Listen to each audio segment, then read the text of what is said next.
showing how the sausage is made!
She blinded me with science.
Yes!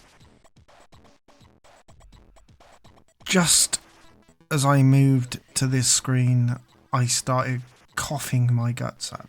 Excuse me. Hello. Hello, everybody.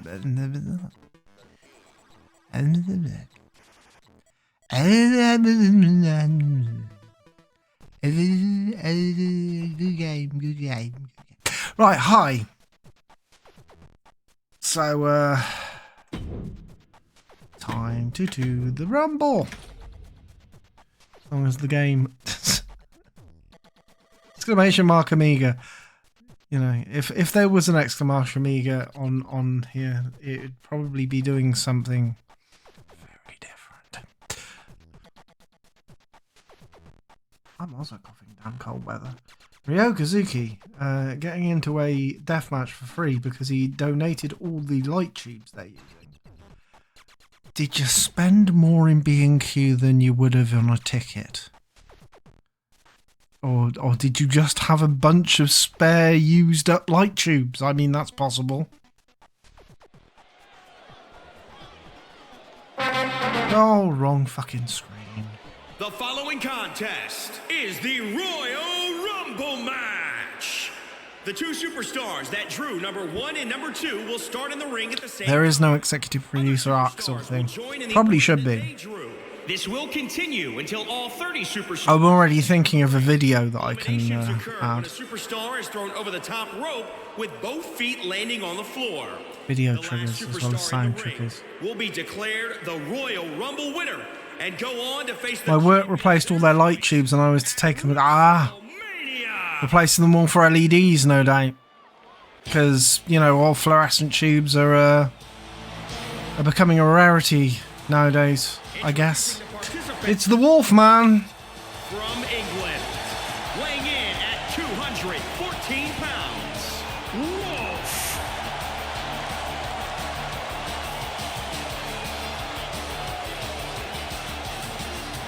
You know,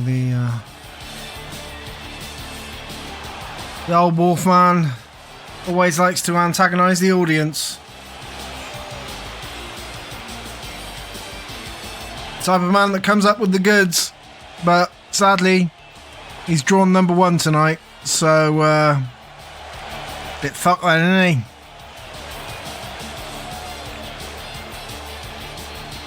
he? May I request an executive producer Axler mode? I have to get a decent picture of him. Oh my! Who is it entering the ring? Is it Trevor Simon? It's Simon! The Moon Monkey, the Lunar Simeon!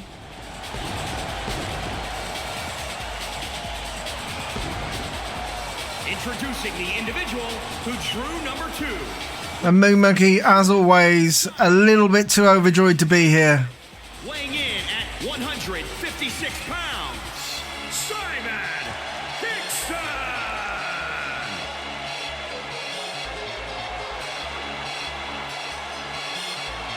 He's on his own. Yes, he's on his own. Moon Monkey has decided to fight on his own.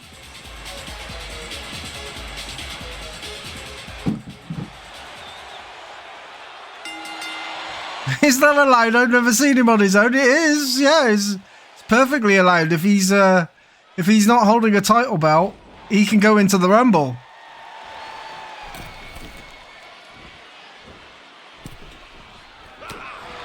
That's pretty much my my rule. If you're not holding a title belt, be it a singles title or a tag title, you can come into the Rumble. If you don't make it into the Rumble, you can go into the Big Bourbon. Powered only by Potfish, indeed, UK's #1 best fish tasting snack in a pot, and he takes out Wolf.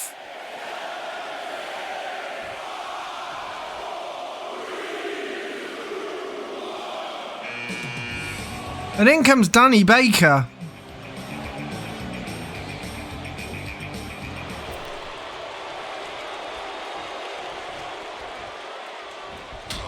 Oh, big clothesline by Danny. Really hitting the Moon Monkey with everything he's got. Chokeslam! Oh no! The Moon Monkey counters it.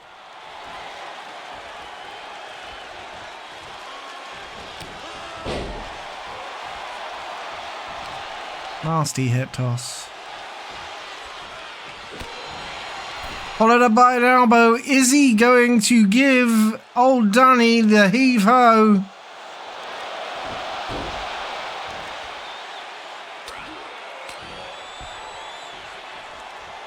I.e. the Danny, he no longer responds to being hit on the apron. Fucking STV making everything private. The legend has it that Danny Baker did one series of win, lose or draw, hated it, but ended up having to do the next 3 series afterwards because STV wouldn't let him out of his contract. And like, he just couldn't give a shit by the end. And that's the reason why it's so funny. It is honestly the reason why it's so funny.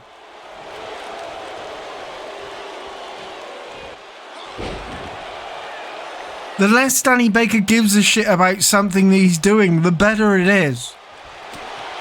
Same with pets win prizes, you know what I mean?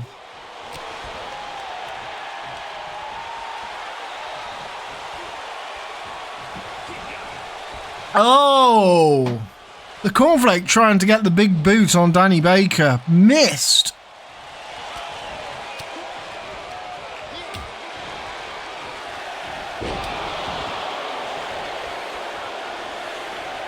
Danny Baker trying to...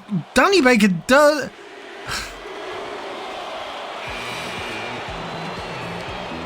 Kenny Everett coming in at number 5. Pooey bums! Found a former and talk in 2004, the late light rival. Someone posted was in the audience and went, oh, I was there too, then realised he was... Oh, right. Oh, dear.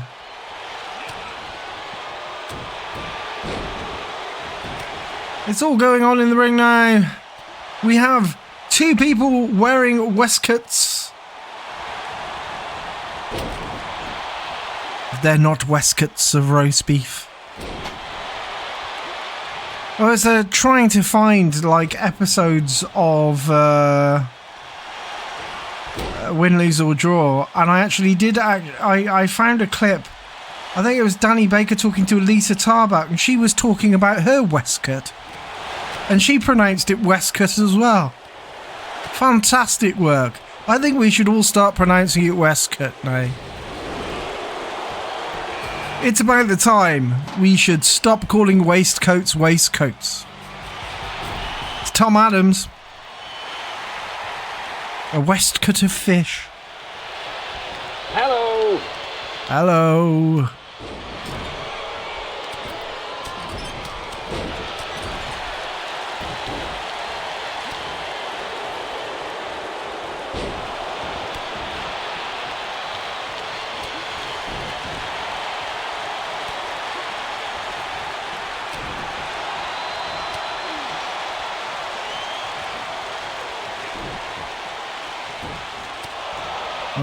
Oh, I thought the cornflake was going to chuck out Danny Baker then, but no go.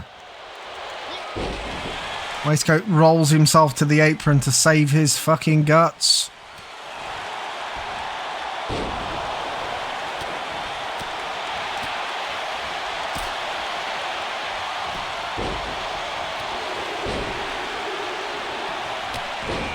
Coming in at number 7. Alan Partridge. Alan Partridge hasn't been seen in a Rumble ring for a while, I don't think. Isn't that the Resident Evil villain, Albert Westcott? Yes.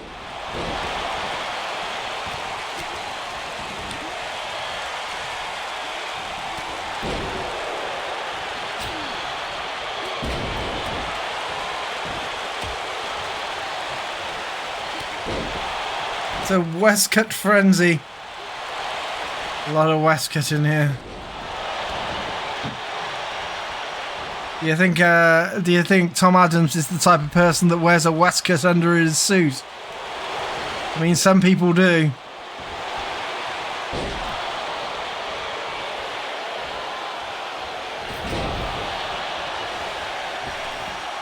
I mean, Danny Baker certainly doesn't. He's not even wearing a tie. Out goes Moon Monkey. See, Alan Partridge isn't wearing a waistcoat. He's just wearing a varsity jacket. It doesn't count. Although it does look waistcoaty. It does look waistcoat-esque.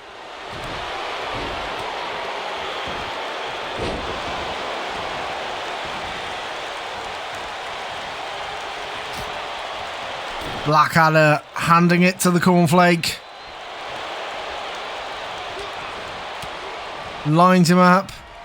And I do believe the Cornflake is going for a ride. Cheerio, Mr. LT.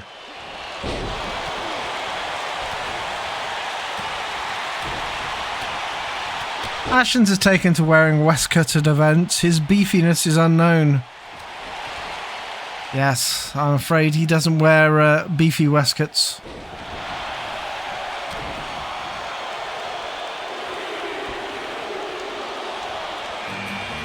Derek Griffiths coming in at number 9. Bim, bim, bim, bim, bim. Boom, heads and tails, heads and tails, heads and tails. Heads and tails, heads and tails, heads and tails. Heads and tails, whiskers on the nose. Sorry. I just can't stop when I hear that song.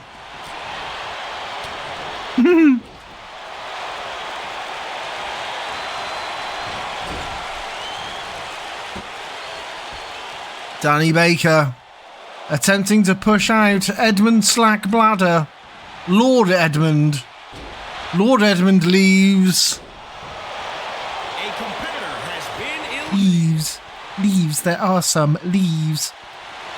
If you know where that's from, congratulations.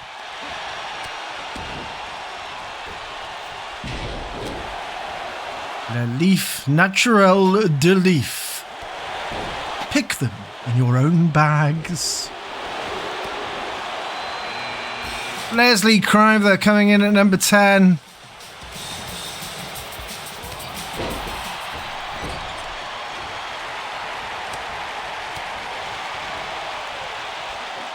Leslie Criver ready to make the other competitors have stars in their eye. That was a bad lead up. That was a bad lead up. I'm sorry about that. Criver feels like a Westcott kind of man. I don't know. I think often he was far too drunk to even put on his own suit.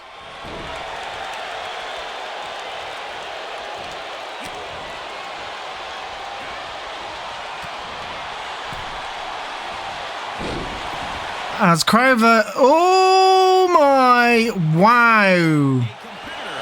What a fucking spot by Alan Partridge.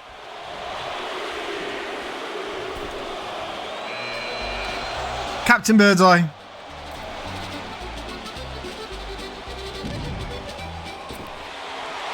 The only one to trip over me and Hamleys. Out goes Derek Griffiths. Fish!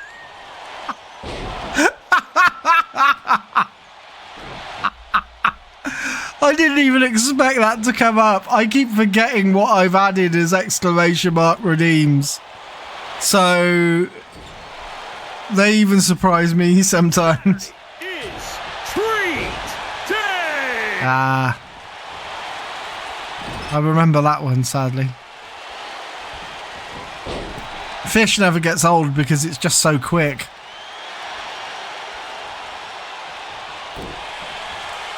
It comes out of nowhere, like fishes often do.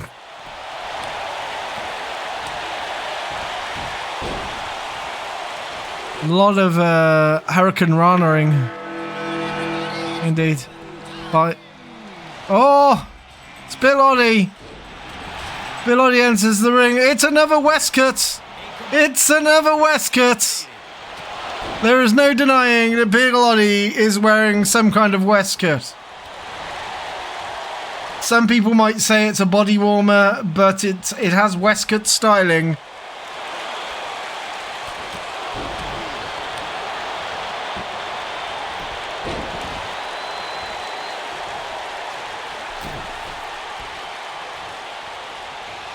Danny Baker doing awfully well.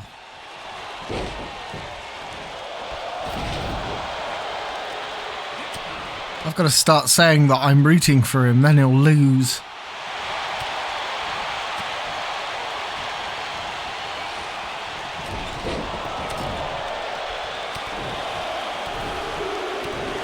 Is Bigelotti? No, I was about to say, oh, Bigelotti flipping over Danny Baker, giving him a big old leg. It's Bob Monkhouse.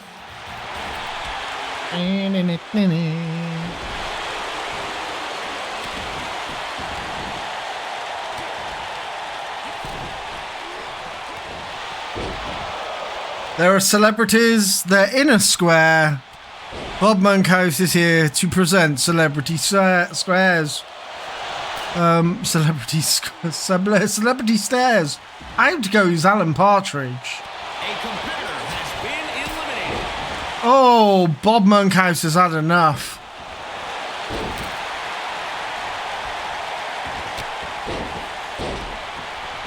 Danny Baker will get to 29, give up and jump out of the ring. Well, maybe. Sounds like a Danny Baker thing to do.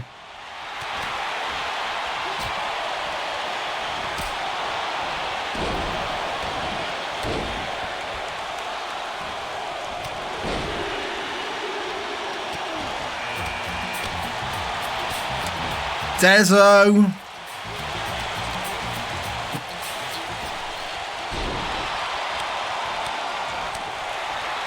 I need to change Des O'Connor's loop time, I think.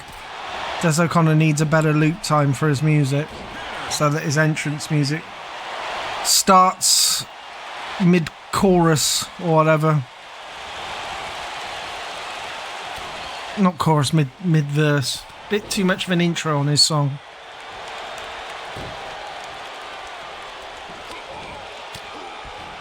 Didn't he win once? Dezo, yeah. Yeah. We try to prevent it from happening nowadays, but I think I've only set 4 of the opponents in this game at certain points in the Rumble. Anyone else is coming out random. So like Des O'Connor just completely came up out as well. It's Brian Blessed at number 15. Brian Blessed's favourite number. If Brian Blessed gets to number 30 from 15, and he has before, then it's all on Brian Blessed. If Brian Blessed does it, Brian Blessed earned it. That's the way it works. If Brian Blessed can earn it from number 15, there goes the champion. Brian Blessed taking out who he thinks is the strongest person on the field at the moment.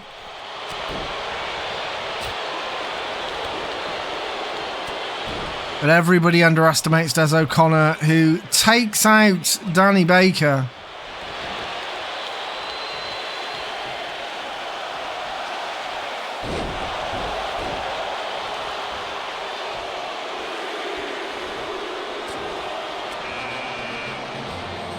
Oh my. Well, looky here, everybody. Second, the Dickie is in, everybody. The Dickie is in. A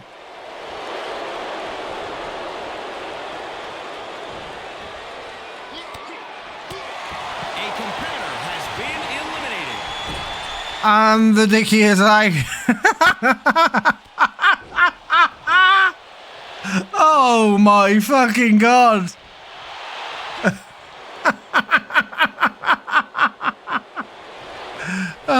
Dickie is out.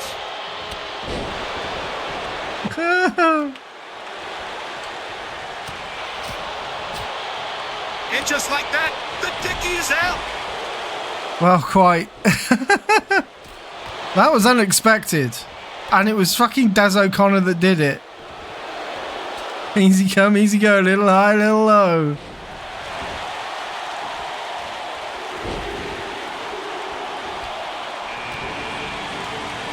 Beelzebub has the devil for a sideboard. And Des O'Connor is about to leave. No!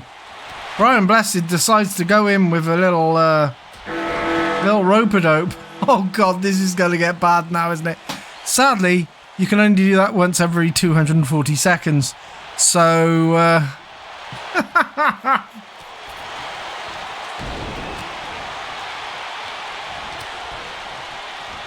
Dickie back to Lionel Blair's dressing room, allegedly.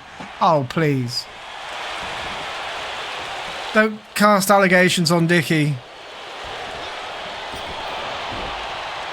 Although, you know, if Dickie wants to, Dickie can.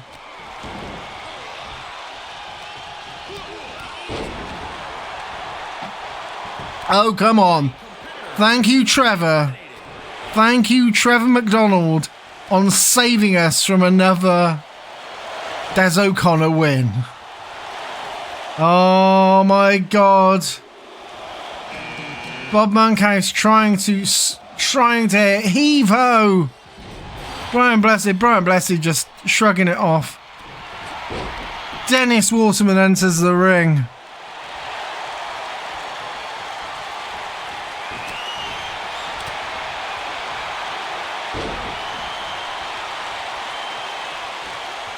Oof! Bob Monkhouse being able to counter that deadlift into a DDT. Incredible work there by the Monkhouse, but sadly he's now on the outside of the ring, about to be tossed off by Trevor McDonald. Oh god. Sing the theme tune in Izzy Rag, yeah. Where'd the theme tune sing the theme tune? Bom bom bom bom bom bom bom boms. Brian Blessed taking an awful lot of damage in the ring right at the moment. Doesn't seem to be able to shrug anybody off. Oof. Rolls to the apron. But Trev sees it. You will love them, and so will all the family.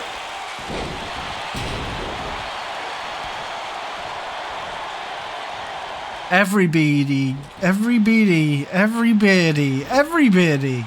is Unique and delicious, with tremendous protein value. ganging up on Brian Blessed, it seems. Or it did seem. Now he's free roaming the ring, waiting for a competitor to compete against. No! Oh, Brian Blessed saved! Captain Birdseye couldn't bump into Brian Blessed on the outside of the ring. I never thought I'd hear the theme to Bergerac as much in my life. The theme to Bergerac is one of the greatest French reggae songs ever made. Mr. Spanky has entered the ring.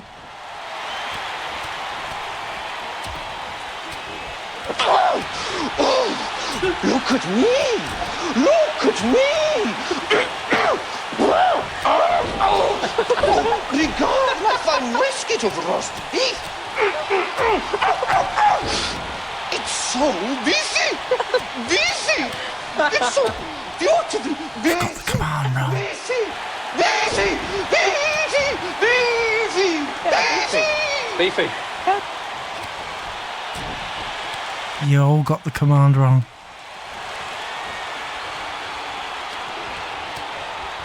It's not exclamation mark beefy.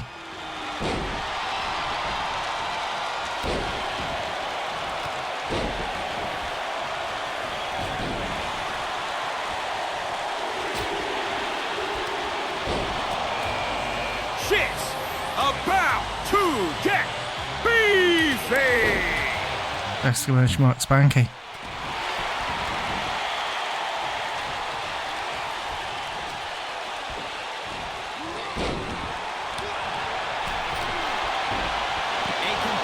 And out goes the Major.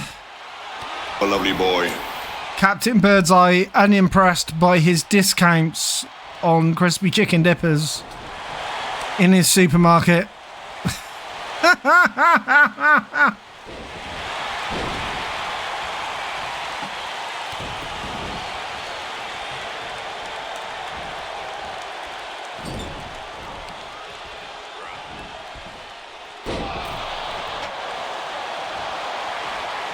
As Trevor McDonald tries to oust the captain.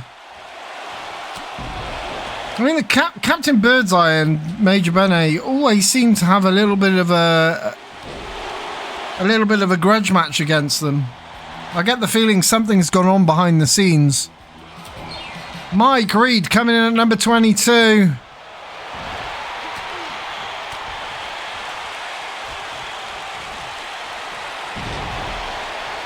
Have a beefy and it comes up with Les Dennis going, yeah, it's good, but it's not right. Oh no, that's the other guy. But like, there are loads of videos in the Family Fortunes game, and I can just, that's a good answer. If it's right, I'll give you the money myself. Like, etc., etc.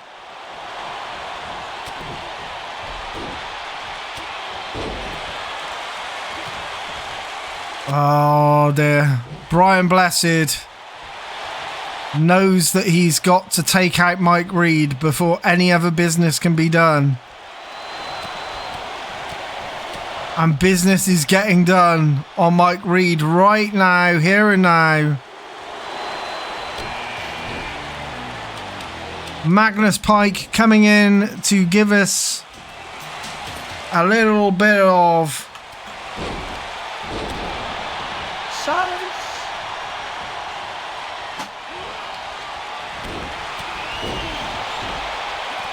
See, what I did, Mary, it went silence.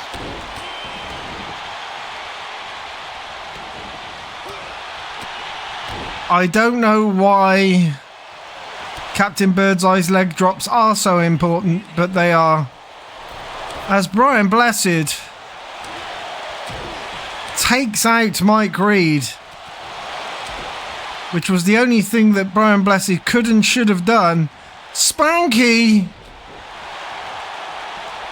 getting Brian Blessed on one arm, but he manages to claw it back and cleans his clock. Yes, I said clock. You dirty birdies. Tony Hart enters the ring at number 24.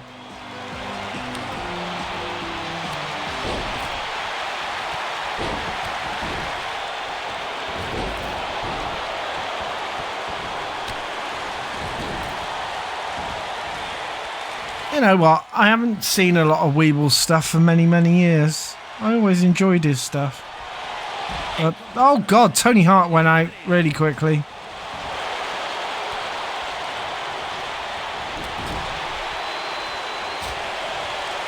Once when we were at MCM, Weeble was the stall next door. And he offered to take all of us to this weird chicken shop that he was addicted to in Stratford.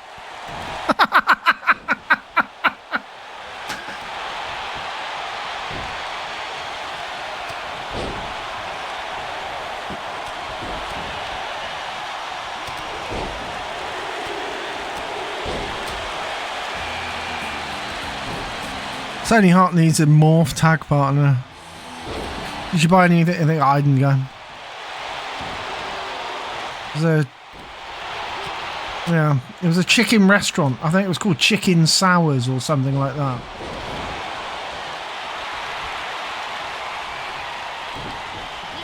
It was nice, but it cost 26 quid. Well, Stratford is all gentrified, isn't it? After the it's quite a hipster place nowadays. It's all gentrified because of oh God, the Olympics developments and stuff like that years ago.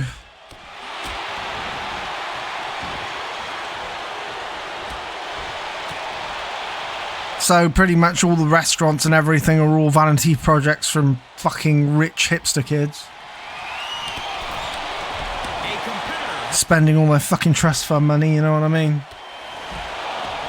Out goes everybody. Magnus Pike has gone out via the science of leverage. Nutkins enters the ring at number 26.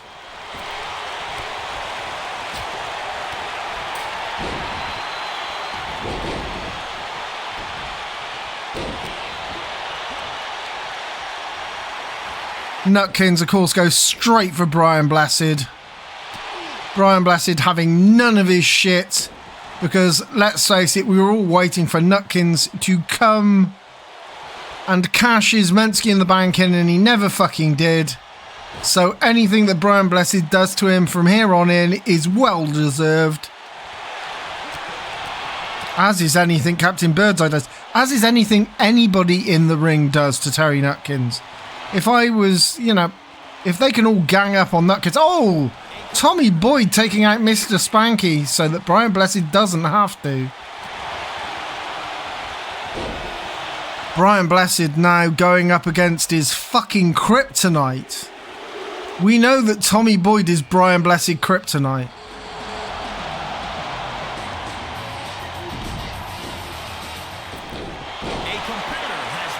You say Brian is damn near unbeatable, but Tommy Boyd's in the fucking ring. Tommy Boyd has proven that he can beat Brian Blessed multiple fucking times.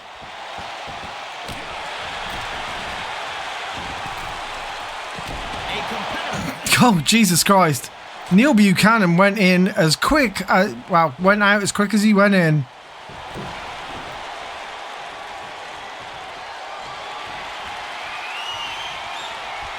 Tommy Boyd managing to counter the aeroplane spin. I mean, for fuck's sake, this man. All the artists are in and out. Nobody cares about art at a time like this. This is a time for war, not art. Brian Blessed. Oh, fucking hell. As the Big Yin comes in at number 28. And Galen Wolf has just subscribed. Why, thank you very much. Thank you muchly.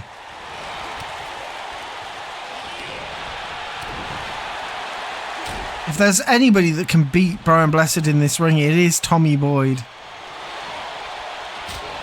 Brian Blessed staggers every time he gets up now.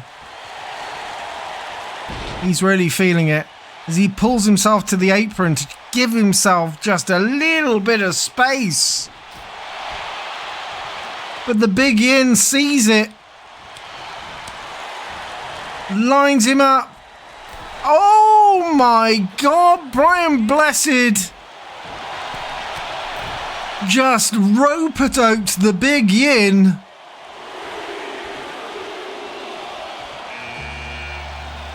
Timothy Claypole coming in at number 29. Previous champion Timothy Claypole.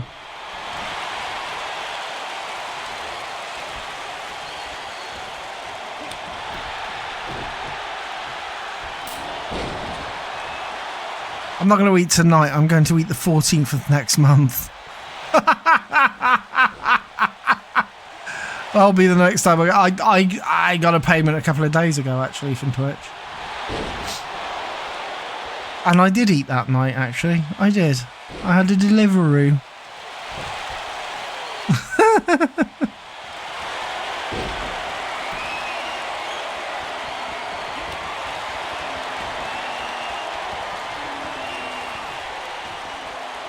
This month, all of your money has gone to buying me Bourbon Biscuit beard oil and cat shit. Not literal cat shit, but an awful lot of cat shit. Wait, is that Rent-A-Ghost? Yes, that is Timothy Claypole from Rent-A-Ghost. And our final competitor for tonight is Bungle.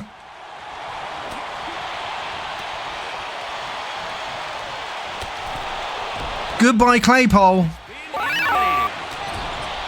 Billy Asco cheered 95 bits. A big Bourbon-shaped cat shits. That possibly might have been what I bought. I actually bought some Bourbon beard oil. Some Bourbon... I've had the Bourbon beard oil before. But, like, this company just basically makes Bourbon beard oil, beard balm, and beard... Oh, fuck! Out goes Brian Blessed. Yeah, so I bought, like, the entire Bourbon-smelling beard care stuff because, you know, when you're pursuit of chin, sometimes you need product. It's not like I'm using it on the top of my fucking head, is it? Any bearded person will tell you that we have to take care of our chins the way other people take care of their barnets. Bourbon beard oil sounds like a wrestler with an intriguing gimmick. Oh, dude. That's...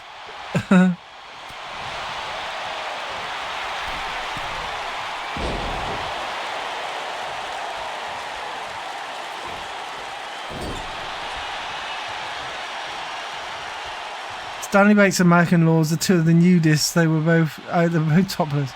No doubt Roy Scott was an actual nudist, and all of a sudden, shock reaction was them seeing his cock and balls. What?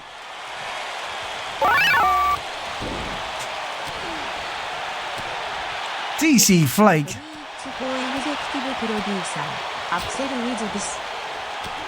Thank you very much. Get some treats for executive producer Axel. I will. Executive producer Axel does not go without. This month's Twitch money, I bought executive producer Axel a toy ball that moves and jumps around on its own, a cheer ball. So I'm hoping it kind of it tires him out when I can't play with him. Because sometimes I'm at my desk, like, you know, kind of tapping away on the computer, and he's trying to get into every kind of nook and cranny and jump on the shelves, knock down all the fucking Marvel Legends. He knocked down my Ninja Turtles at one point in time. I was furious, and I felt really bad about being furious. So I as I said, with the Twitch money, I bought him this little kind of jumpy up and downy ball, so that executive producer Axel has something to produce while I'm producing. You know what I mean?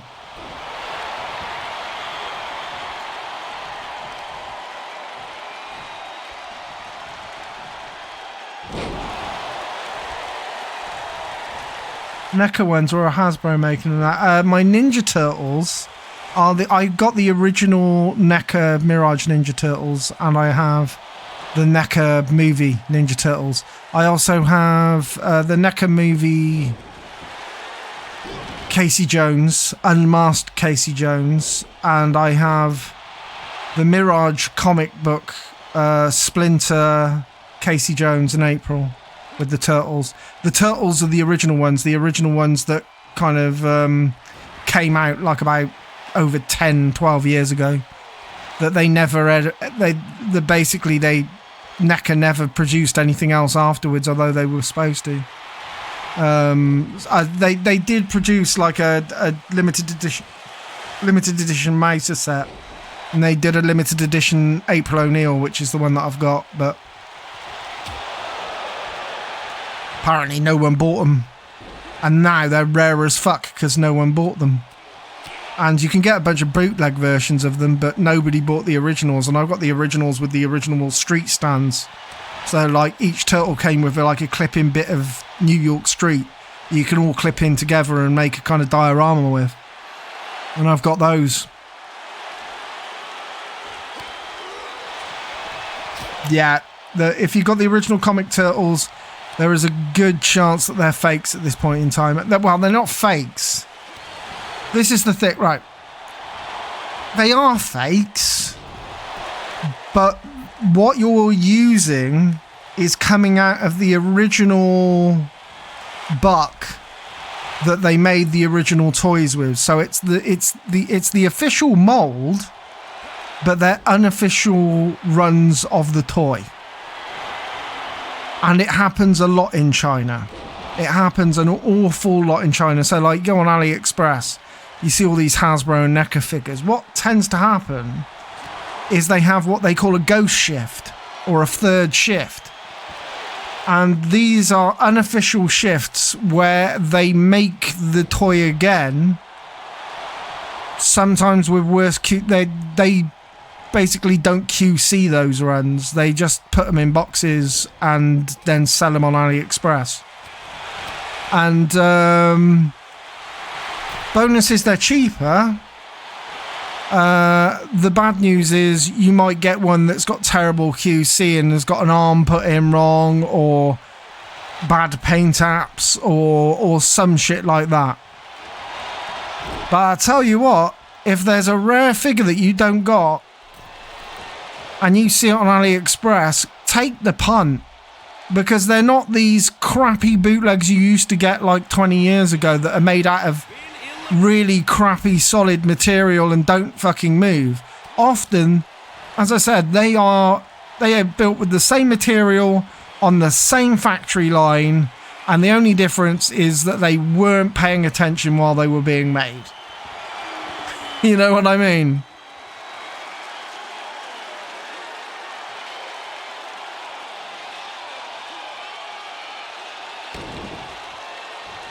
Sometimes the blob's moulded over the stamped copyright logo, yes. Tommy Boyd trying to take out Bungle. This is the fight of the century right now. Is that Captain Birdseye or the traffic warden? It was Captain Birdseye. It was Captain Birdseye. Oh, has Bungle done it? Has Bungle Bear done it? Bungle Bear is your champion.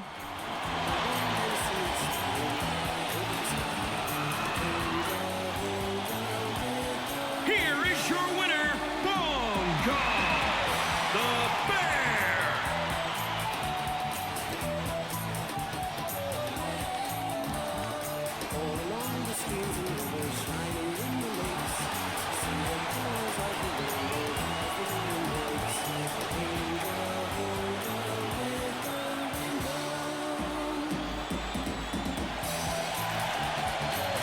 Yeah, a lot of these new figures, DC Flake, a lot of these new Mirage figures, they're not being made with the same materials anymore. Like, if you get one of these third run Ghost Shift figures while the figure is in production, then they tend to be made with the same materials. But if you're getting them years and years afterwards, they've been using these bucks for years and they're pouring any old plastic into it that's the right colour at this point in time.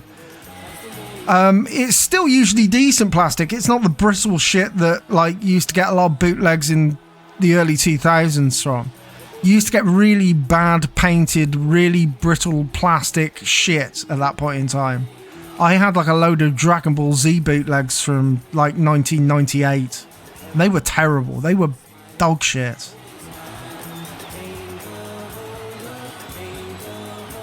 Playmates movie starter. A lot of the Playmates toys are quite rubbery, I think.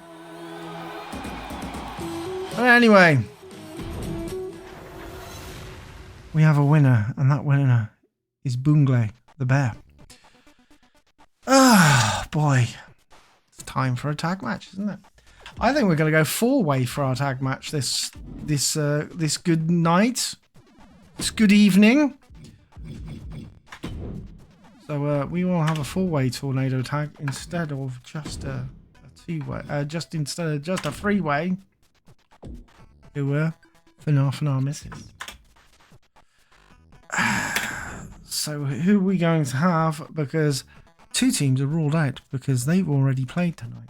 Well, 2 of their members have already played tonight. So, oh yeah, no, they can go in. They can go in because I was just about to say, a certain person who was champion earlier on this week is no longer champion, so they can certainly go in.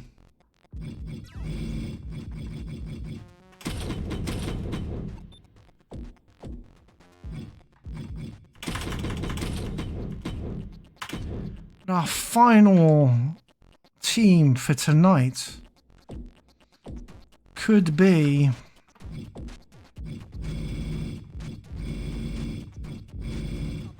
Oh, that's the wrong selection. Right, okay, so... Yeah. It's gotta be. Right. Start that match off and make it happen. Alas, the Piccolas will not be in this match because Simon has already been in the Rumble. It's the way it works. If you've already competed or you're going to compete, you can't compete in another match.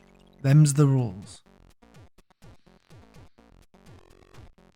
Let's wait for it to load. Ever seen any versions of that generic ninja suit fig? Yeah, I have. Like you get a lot of them in Cyprus. The fact of the matter is, if you're buying, for example, on AliExpress, if you see Marvel Legends figures and the place is advertising and selling Marvel Legends figures and saying they're official Hasbro Marvel Legends figures, the chances are they're, for all intents and purposes, look and feel and move and everything. They are Marvel Legends figures. They've just been made on the Ghost Shift. I've got like a Ghost Shift Deadpool. He's got like a bunch of paint. He's got a couple of paint at splats on his back. You can't see him because they're covered up by his straps and his katana scabbards. So you never see it. I think I've got a Ghost Shift Ant-Man because Ant-Man was a Walgreens exclusive in America. It never got released in the UK and I couldn't find it, so I ended up going on AliExpress for it. So I think it's a Ghost Shift Ant-Man. There's about a 90% chance it's Ghost Shift and about 10% chance it's actually a real Hasbro one. But it looks like a real Hasbro one for all intents and purposes, and there's no bad QC on it, so it's managed to get through the system and look fine. Yeah, they were in Poundland Disc. I think Ashens has done plenty of them, hasn't he? Well, plenty of the ninja figures.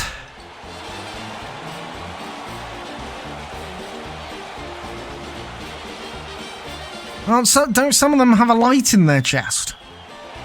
Is it that one? The one that has the bloody hole in its chest for like a flash out light? And a button on its back. And all it does is just light up. Chuckles!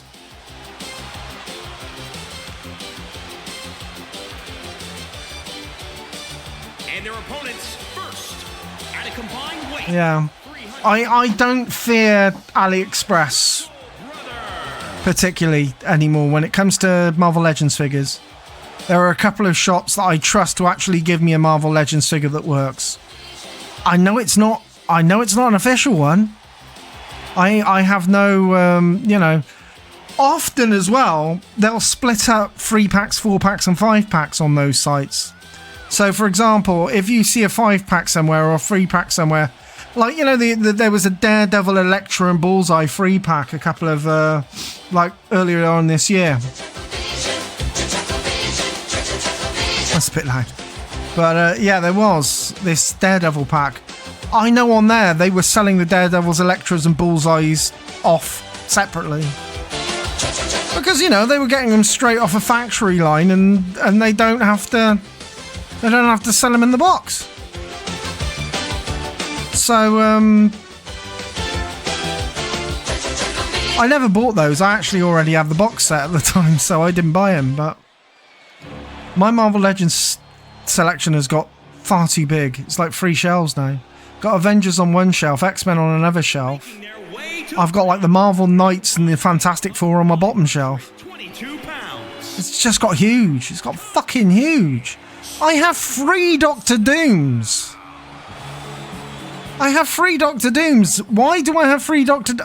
I know why I have 3 Doctor Dooms.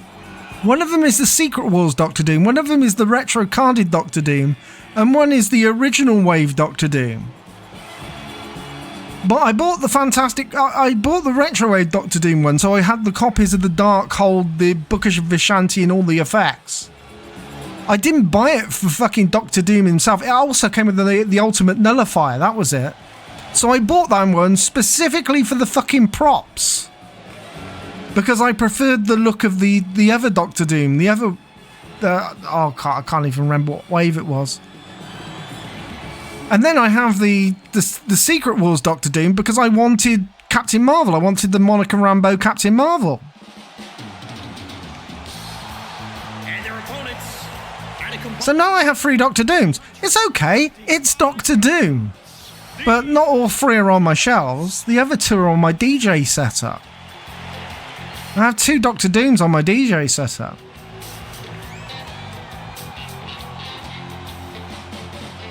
I have 3 Scarlet Witches as well. I have the retro carded Scarlet Witch. That was the first one I got. Then I ended up getting another Scarlet Witch from the Family Matters pack with Quicksilver and Magneto. And then I thought, wouldn't it be cool if I got the original Scarlet Witch, who basically didn't have the pink material on her upper torso, so it looked like she was wearing a basque instead of like a bodysuit. Wouldn't it be good to actually have that Scarlet Witch, but with the retro Scarlet Witch's head and cape?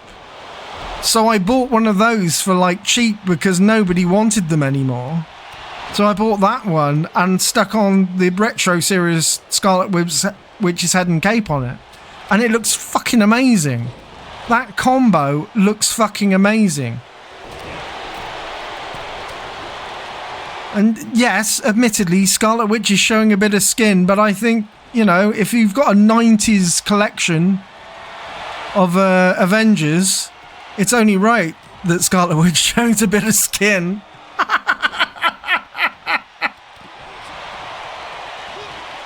That's the fucking point. It's the 90s versions of these characters. I even bought Cersei and the Black Witch, Amazon 2-pack exclusive. I don't fucking care about those characters, but they're not really fucking 90s Avengers characters.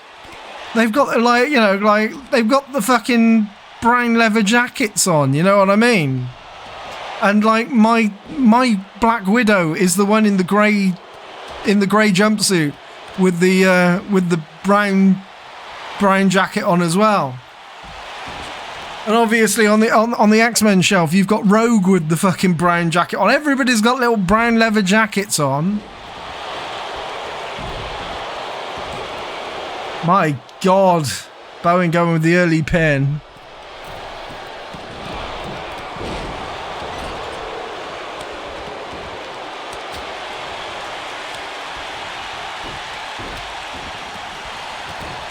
Saw an auction for a Red Hulk builder figure I missed out, and strangely another one where another one after that. They seem to have an infinite supply of builder figures. Yes, that'll be one of these Chinese sellers. They just have all the parts. Of course they have all the parts. They can, you know. And to all intents and purposes, that Red Hulk figure that you found is probably absolutely fine. Because they always are. I tell you what, go on those AliExpress sites, you will find the Galactus toy, you will find the Sentinel toy, all the HasLab stuff is there and available if you want to buy it. Because you can't get them from Hasbro anymore. But if you want a Sentinel, or if you want a Galactus, they are there for the picking. And are they bootlegs? Technically, yes. 1, 2. Is this it? Fuck. Are they bootlegs? Technically, yes. But. And I really do mean that. And anybody that knows figures will probably know that. Will probably know that, you know, they are bootlegs and you are rolling the dice but in the end of the day, sometimes it's worth the roll. I'm not sure if it's worth the roll with a Galactus or a Sentinel though, because even then you are spending an awful lot of money for that Galactus or Sentinel. Which means if you do get one with bad QC, what's the comeback on it? You know what I mean? If it's a 20 quid figure, the QC's bad, nah, who cares? It's 20 quid. When you're paying 200 quid for a fucking Galactus, or maybe even more, yeah. I'm not sure if I trust that. I'm not sure if I trust that much money. Although, saying that, I spent a couple of hundred on AliExpress or something at one point in time. I've got like VU meter for my fucking DJ setup, the one that Techmoan showed. The one that doesn't have a case. I built a case for it. So I've got like a little frame around it and everything, and it's in front of my DJ. It's brilliant. It's a brilliant little LED board and controller.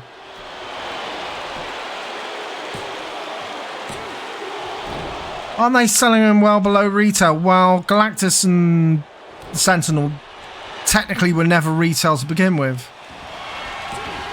1, 2. Unless you call HasLab retail, I don't. It's crowdfunding. It never went to a shop. It never went to a store. It never, you know what I mean? They were limited supply based on the amount of orders they took. Although saying that, clearly more were made.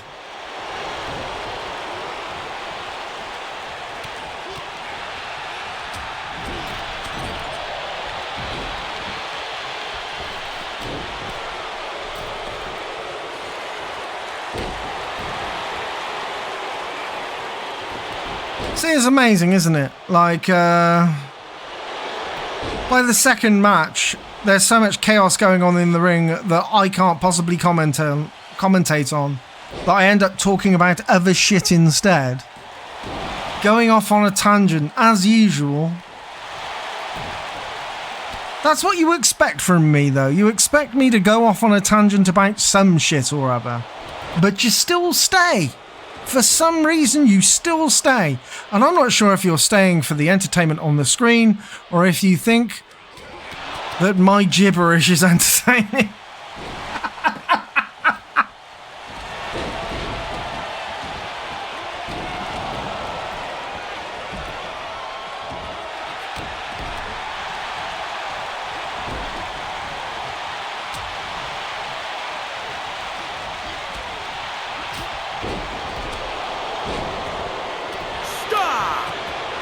Showing how the sausage is made. Quite.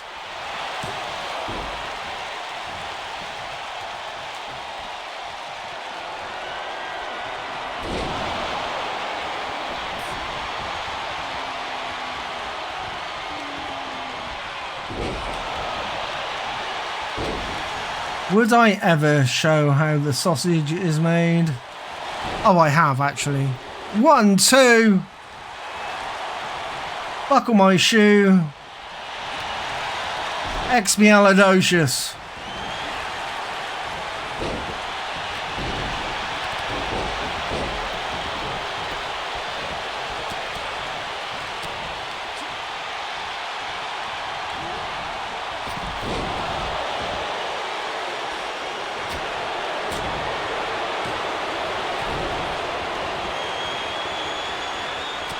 He is a robot. He is a car. He is a robo-car. Although I do need to refresh that widget, I just remembered. Because I'm changing the volumes while we speak. Because some of them are really quiet. He is a robot. He is Nope. a car. Oh, no, that was the wrong one. That was the wrong one.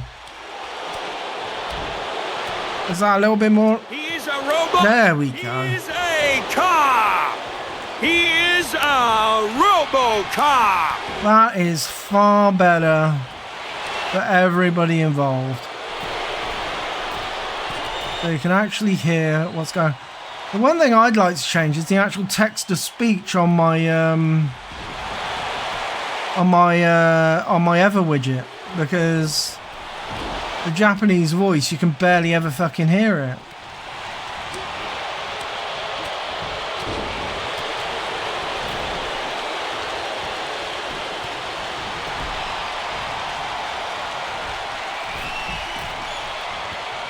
A lot of chaos still going on in the ring. Who can possibly? Oh no. Dicky out 2 and Dicky out to 100%. Please tell me when somebody started winning, because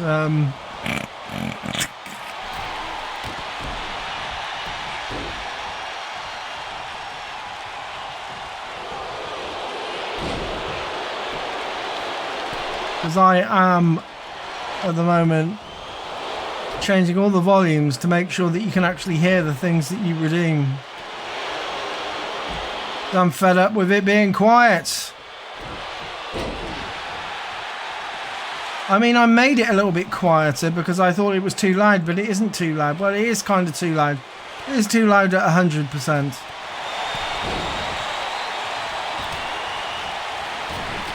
And everyone has like an independent volume. 2. Close call there by whoever was pinning whoever. Do I know? No, I don't. I'm not looking at the screen. 3! The winners are your Chuckle Brothers.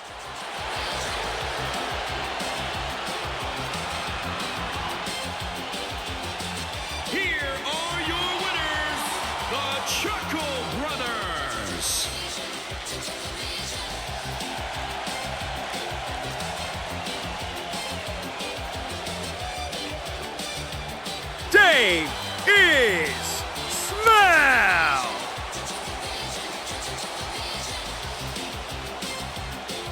Yes!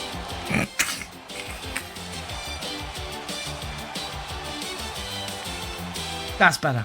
That's better.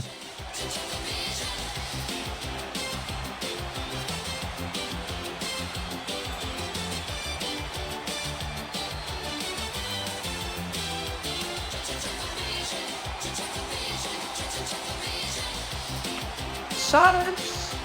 Okay, so we will transition to the other page. For a second, I will stop this. Gotta stop that thing. Yes, do. Okay, so it is time for a big bourbon. A large bourbon. And we will be doing bets on the large bourbon. We will indeed. We will have some bets going.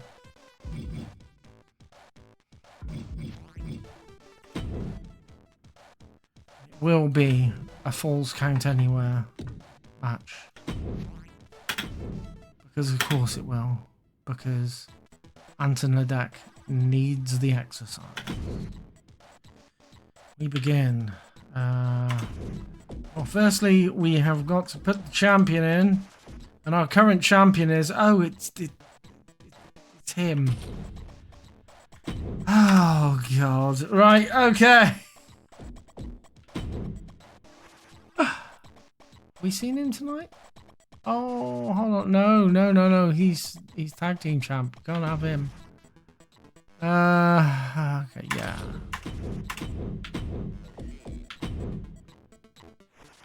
Got him. We haven't had him. We had him. We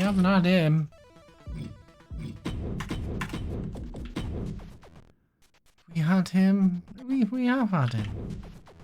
We haven't had him.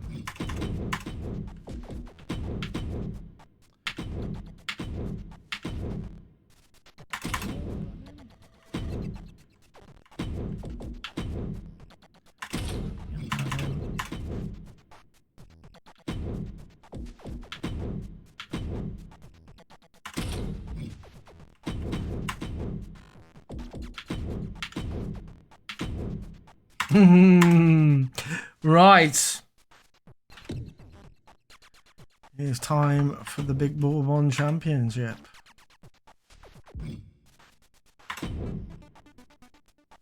Oh, hold on a minute.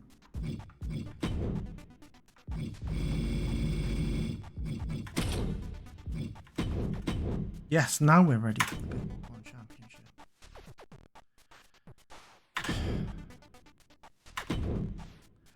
Oh god, I didn't change it to the Big Ball Bon Bon Bon.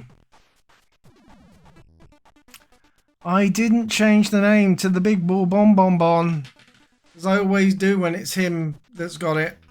I need to actually copy the belt and make a specific version for him that's called the Big Ball Bon Bon Bon, and I change it to him holding that title rather than the regular title. So it just makes it easier and I don't have to edit it every time. Because otherwise I have to basically edit the belt. He might be able to come out to a custom version of the belt, you know what I mean?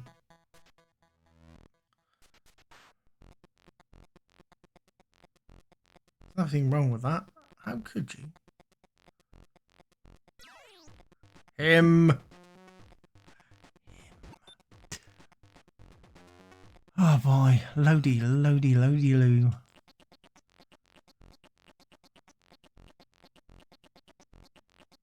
Yeah, hold on a minute. I'm just going to have a look to see if...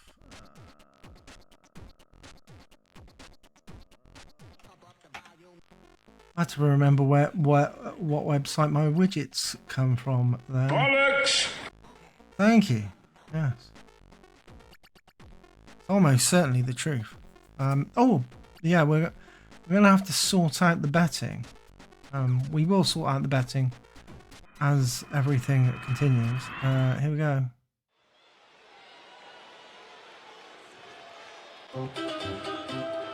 Our first entrance tonight. Oh my.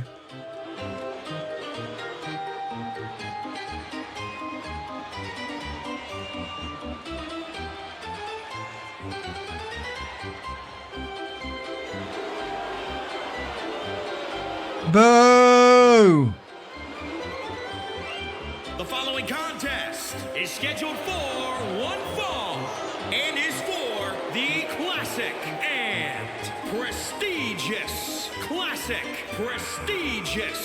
Big Bourbon Championship. It's probably because the sound volume was only at 50%. From France, weighing in at From France. 254 pounds, Monsieur Aubergine.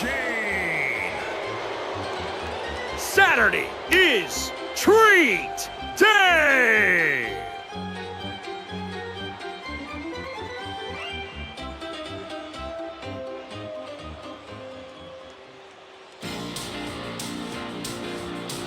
And next out, From London, England, weighing in it's Barrymore. 90 pounds, Michael Barrymore.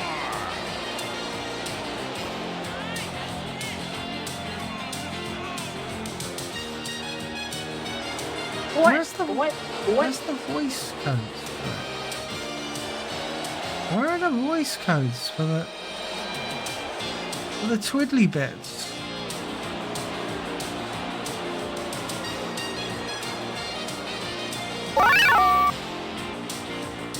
Because there is a speech, isn't there? Yeah. There's a text to speech settings. There we go. No, the volume's all the way up to the top for the woman speaking. That's a shame. That's as loud as she speaks. I have to turn down the volume on everything else. From Scotland, weighing in at 214 pounds, From Scotland.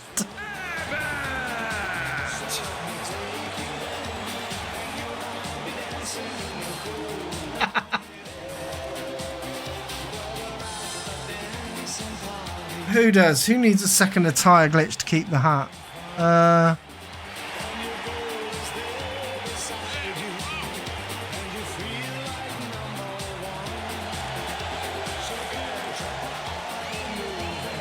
Who needs a second attire glitch to keep the hat? Oh, Aubergine. Yes, he does actually. Yeah, no, you're right. I forgot about that. Yeah, you're right. I'll have to sort that out. It's very south. It's well, it's not southwest Scotland. Wow, it's southwest Scotland. It's south and west of Scotland, almost certainly. From England, weighing in at 186 pounds, Chris Talent.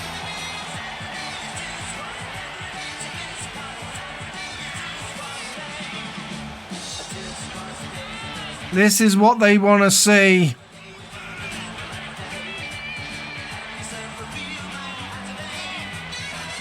Yeah, See You Jimmy is the, yeah. See You Jimmy is his default costume.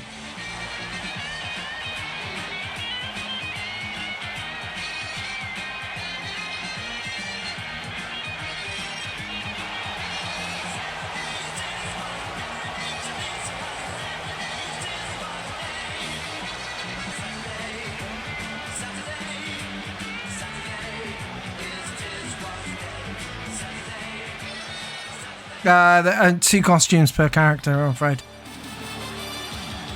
Coming out next, Matthew Kelly.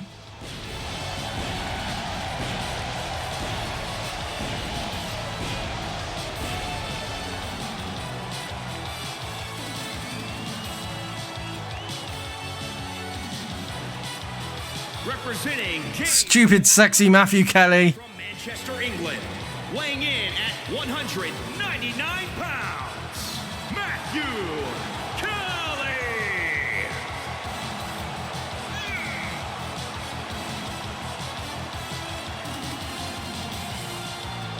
Full Canadian tuxedo. Double denim.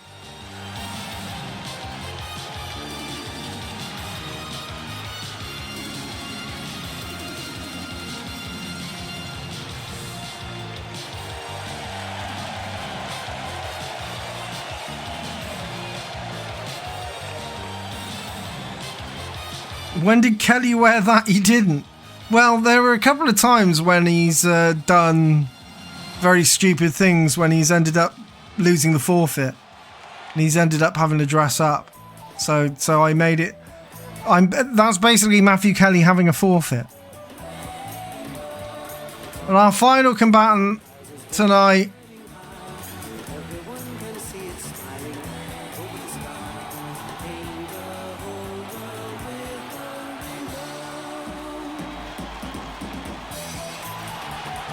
Jeffrey!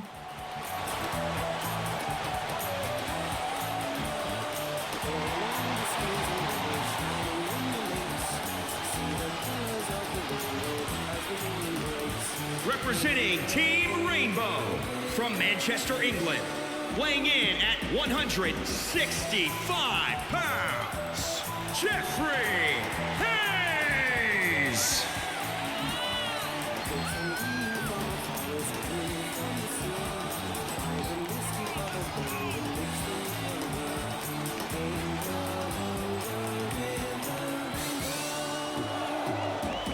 Danny spending at the ready. Yeah, I'm gonna have to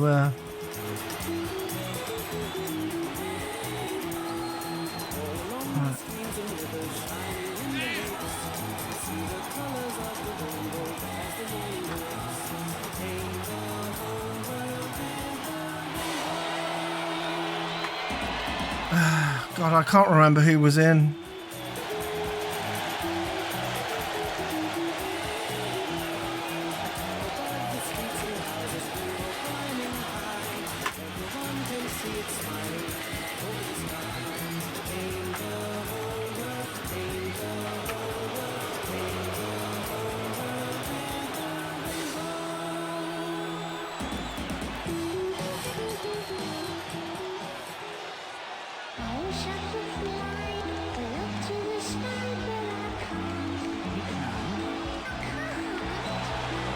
From your darkest fears, weighing in at 302 Dorville.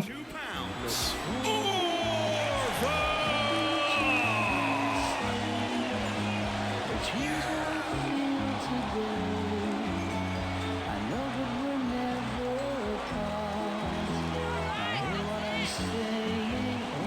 WWE 2K23 is an offer at 90 quid.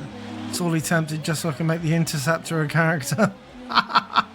I've been meaning to get 2K23 and then have a women's league. Because this is hacked to bits now, but I you know, I could do a women's league unless I can do 2 installs of 2K23.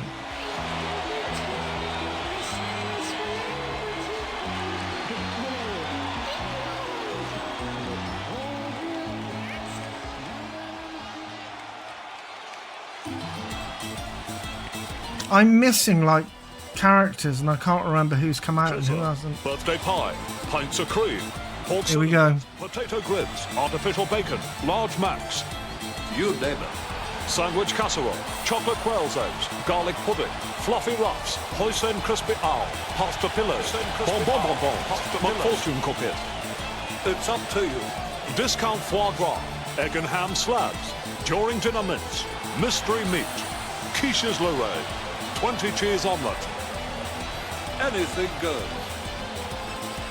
Pizza, birthday pie, pints of cream, pork cylinders, potato grids, artificial bacon, large macs.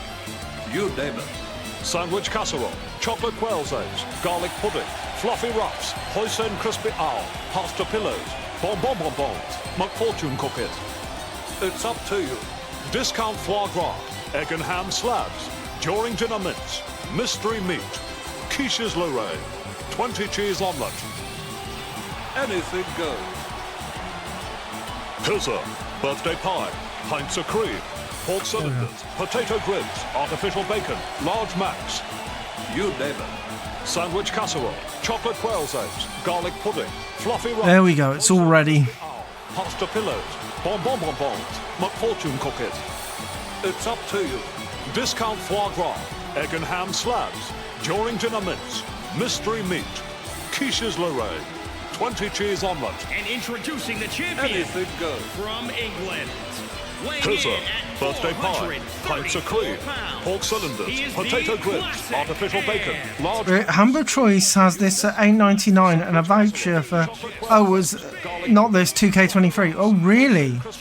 I might pick that up then. McFortune cookies. It's up to you. 25 quid for the lot. Yeah, Egg and ham slabs, during dinner mince, that's a bargain. quiches Lorraine, 20 cheese... I'll have a look at that a little later. Anything goes.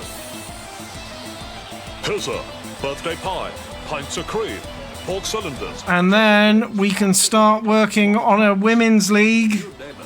sandwich casserole, chocolate quail's eggs, garlic... You know French and Saunders are going to be a tag team, right? Pasta pillows, bonbons, McFortune cookies, French and Saunders as a tag team. discount foie gras, egg and ham slabs, during dinner... I mean, mystery meat, quiches Lorraine, 20 cheese omelette.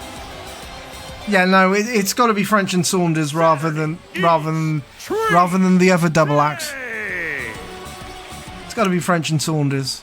If you've got Richie and Eddie, it's got to be French and Saunders. Jet, yeah.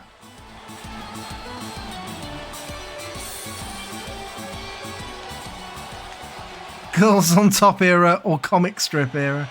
That's a question. You can have both, really. Right, here we go. The prediction has started. This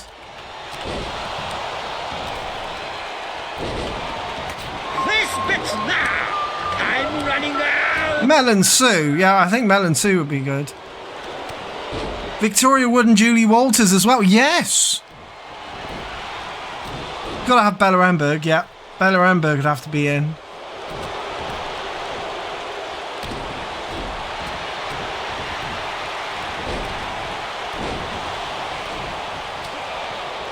How's the betting going? 666 on Jeffrey. Nobody's going for Orville, Afford, Aubergine or Kelly at the moment. Orville's still not bet on, nor is Barrymore, nor is Aubergine. Nobody has the time or anything for them. Hyacinth Bouquet will be a dark horse. Yes. I get the feeling nobody's going to bet on Orville, Barrymore or Aubergine. Although if they fucking win, you lose all your zenny. Just saying. Somebody bet 10 on Orville. It's a good punt. It's a very good punt.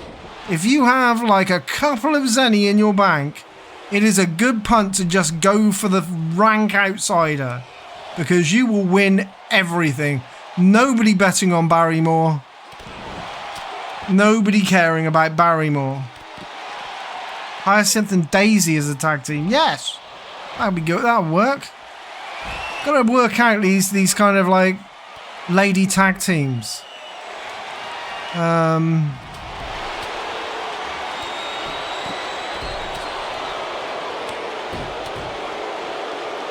Yeah, Victoria Wood and Julie Walters in their Acorn Antiques costumes, you know what I mean? Annika and Wincy. Vorderman and Susie Dent.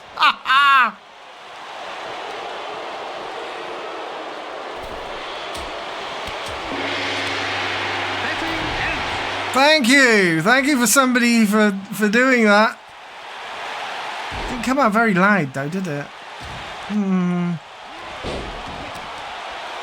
I'll probably have to change that. Alright, place bet now. What's place bet now? Place bet now isn't very loud. Place bet now is loud as it can get. Betting ends. Oh no, betting ends was really quiet. So now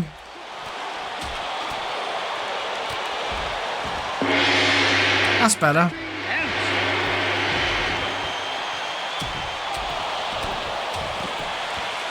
Oh, look, Orville. Poor old Orville just leaned up against a barrier.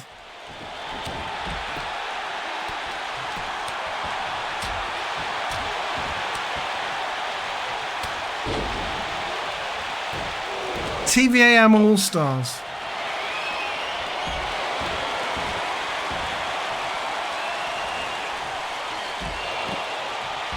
Sharon Theodopoulos and Tracy Stubbs. Oh God. Birds of a feather. Yeah, alright. Sharon and Tracy. Yeah, this is the thing. You could do Saunders and Lumley, so you could do Adina and Patsy, or you can do French and Saunders. Personally, I would do French and Saunders. Personally, I would choose French and Saunders over Edwina and Patsy. Cagney and Lacey. It's a good one. Jeffrey pinning Brian Butterfield. Nobody there to count it. Rita and Mavis. I don't really know.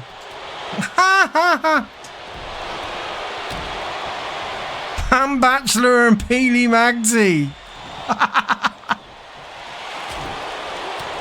Peggy and Pat. I don't think Peggy and Pat would be on a tag team, would they? They'd be mortal enemies. Oh my, Tarrant pinning Audio in the middle of the ring. Nobody there to fucking care. They have their moments, yeah, but they're more rivals than they are a tag team, I think. Pat and Peg.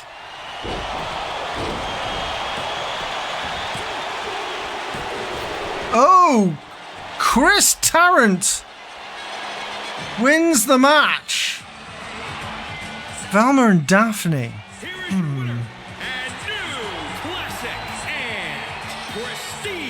Tarrant gets the biscuit. The Golden Girls. The Golden Girls. I don't think I'd have the Golden Girls, but I just I don't know. Could just have Betty White.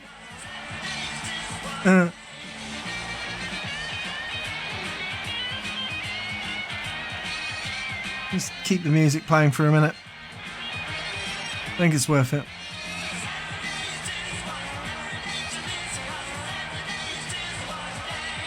Loop.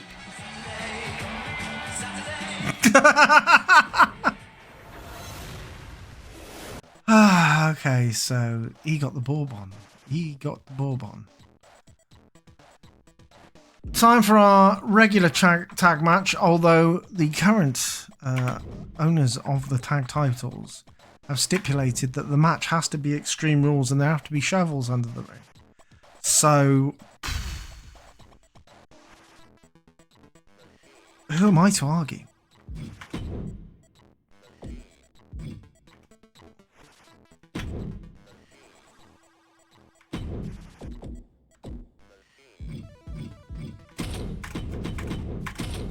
And besides, I think the Chuckles can take it.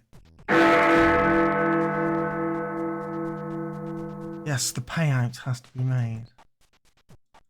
Hold on a minute. Choose outcome. Tarrant. Who got the money? The winner is. The production is Tarrant. And it said 10,000 Zenny went to DC Flake. 10,000 Zenny goes exclusively to DC Flake.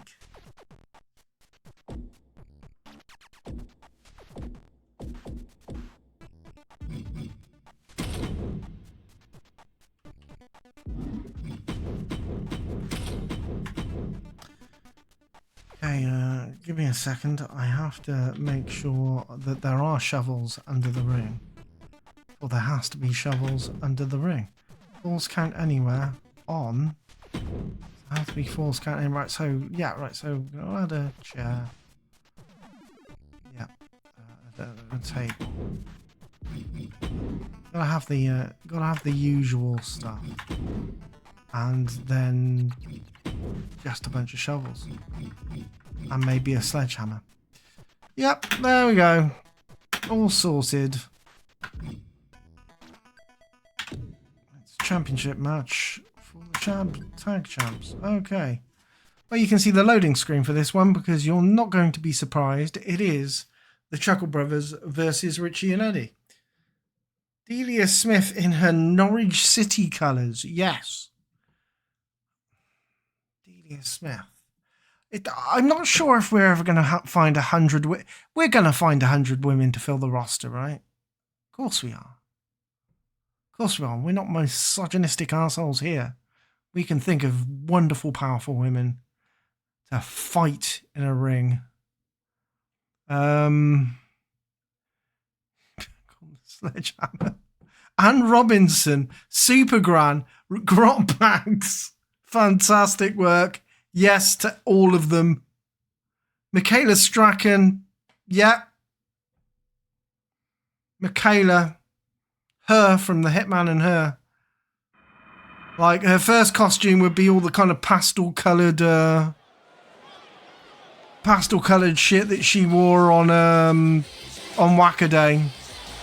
And then the other costume would basically be her nightclub gear. The following contest is a tag team extreme. Oh, jumpsuits like she wore on the Really Wild show. Oh man, that's a choice. Speaking about jumpsuits, Annika Rice would definitely be a fighter. Team Championship at a combined weight of 320 pounds. The Chuckle Brothers. Uh-oh. Richie and Eddie don't give a fuck. They're going to attack the Chuckle Brothers on the way out. They've managed to get to the ring regardless. But they're going to piss on their sandwiches right now.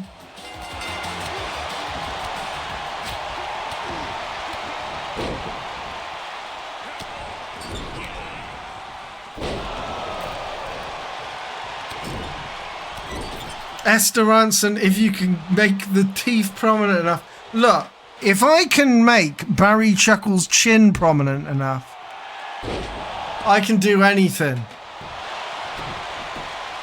Miss Marple.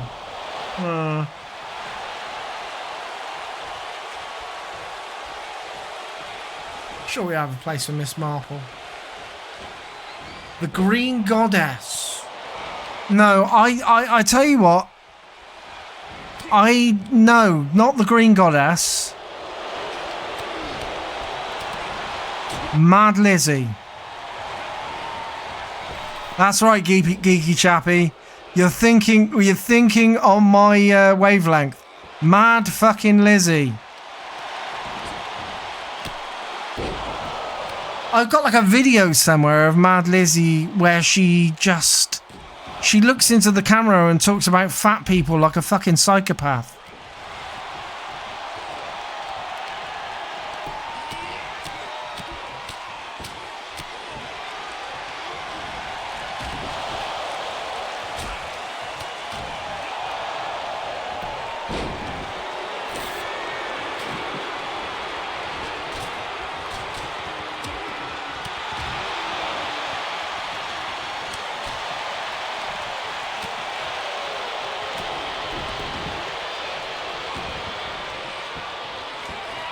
Where is it? Where is that video? There it is. Being fat. Hold on a minute. Let me re-download it.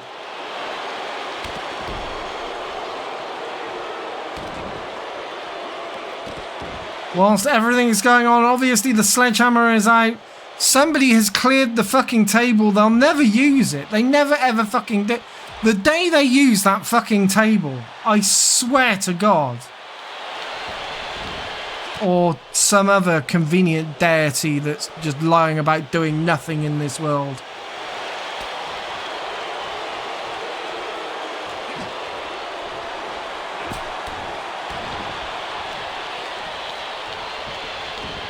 Damn it. Can I download it? No. It's... ah, dear. I can't download it from where I'm getting it from. That's a shame. Might have to capture a window. Betty Boo? Yeah, Betty Boo has to be in. Queenie and Nursey. Yes. Samantha Fox. Yes. Although, to be quite honest, the creator wrestler for women isn't very good.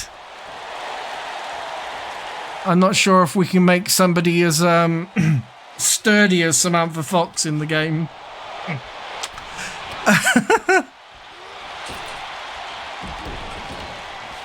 Oh boy. Morris Stewart.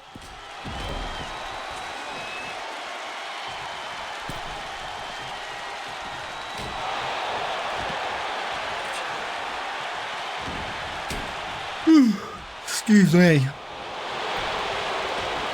Could have, what's it, Sabrina did Boys, Boys, Boys.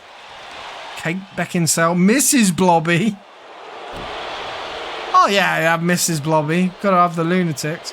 Oh, Paul Chuckle goes in with a cover. Absolutely fails.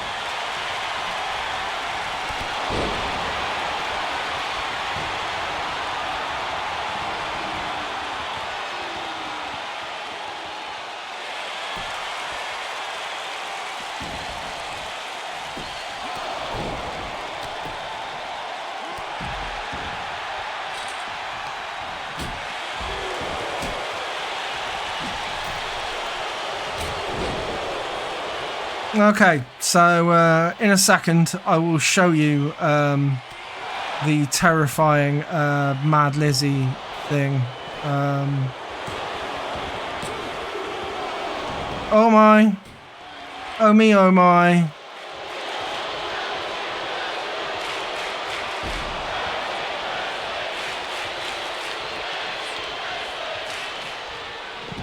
Richie does not seem to be healthy.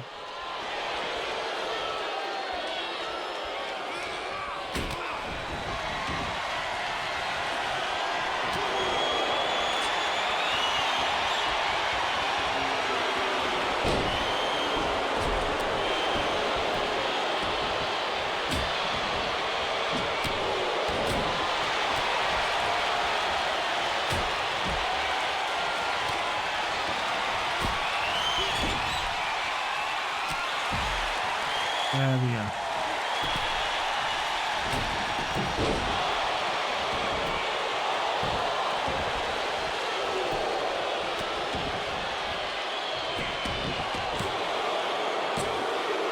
Three! Your winners are the Chuckles.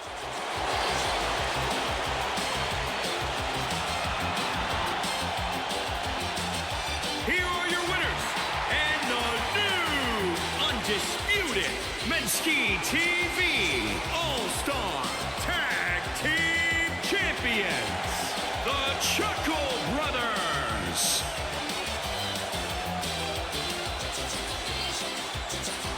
This is for from talking Rita Sue, but no Bob too. Toya Wilcox. Oh, yeah. Ink Thief secondary costume. First costume. Full out. Big wig Toya. Mental fucking lunatic coloured wig Toya. Okay. So we're going to exit this. Philippa Forrester during Robot. Yeah, I mean for a second costume.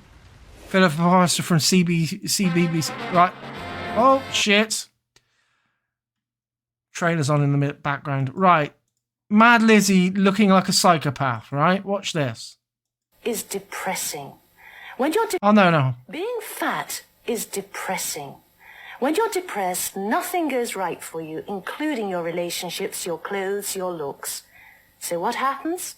You go to the cupboard and begin eating again for comfort. So then where are you? Fatter and even more depressed. And that's the food trap.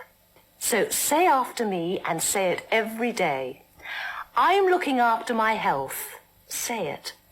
I don't want junk food, but I do want lovely fresh food. From now on, I'm going to prepare and cook food that's good for me. I'm going to look good, feel better, and I'm going to be full of energy. Right. Okay, so we'll do something positive. Get away from the cupboards and let's get out of the kitchen. Fucking psycho. I'm actually fat because pizza is delivered. Right, yeah. Absolute fucking lunatic woman. Right? The look on her eyes. The look on her heavily fucking mascaraed eyes. It's just... oh God. Oh God. Yeah. Crazy-eyed Mad Lizzie there, everybody. Everything's okay, stop sounding in her presence. She was looking into your soul. I know, right? It's just like, being fat makes you depressed.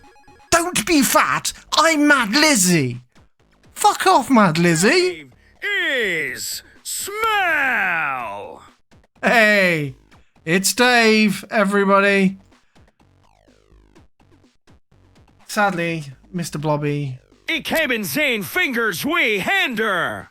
Ik hebben zijn fingers we hander ons we armor. That's the way it's said. And tonight we're going to have our final match. Our final match is to be had, and we make sure that our boys can cash in when they have the chance. Wow, Rod Hull.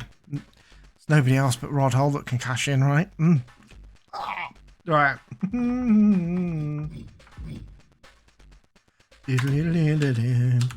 Speaking of it is the Bungle the Bear versus the Wogue, the T-Wogs, Mr. Terry Wogan, who is our current champion. Can Bungle do it? Can Bungle win the championship? Which Bungle will win the championship? That's the question.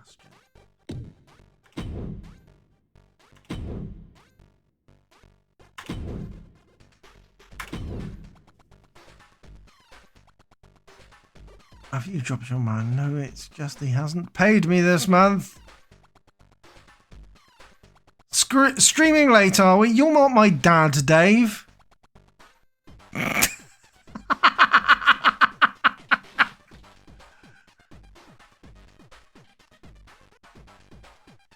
I'm pretty sure you're not my dad. You're a bit too young to be my dad.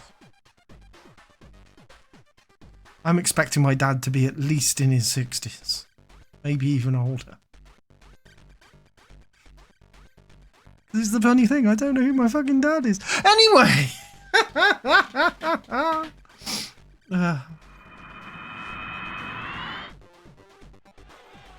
Let's change the fucking screen.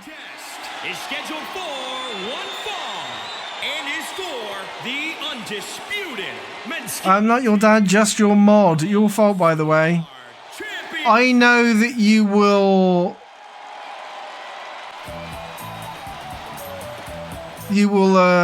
wield those controls with respect. Probably. It's Bungle! And it's a very specific Bungle! You've called in the war, Bungle!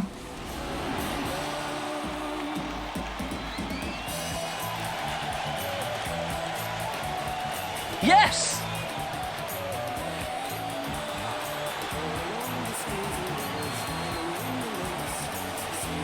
Dave, you know the rules. I keep an anarchy here. Everybody has the freedom to do anything they want unless they're a bot or a cunt.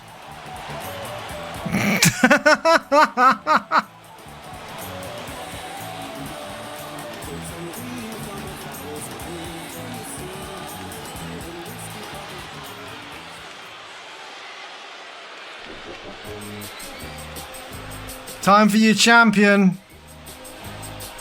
I thought I could hear the curious tone of the cornet, clarinet, and big trombone. Sing it with us. Big bass drum.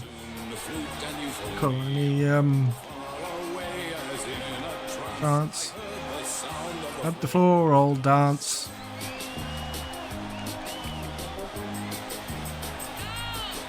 as I walked home on a summer night when stars in heaven were shining bright. EC fucking W. Lights glare Or even BU F&M. and scented air of a quaint old Cornish town. You know what? At one point in time, I'm going to have to get Vince McMenski just to run into the ring. That'd be fantastic. Just to run in from Vince McMenski.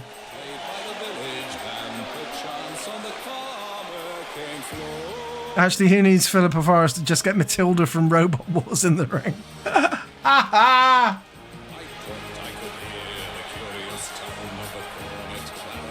Gonna have to have like Robot Wars era Philippa and CBBC era Philippa.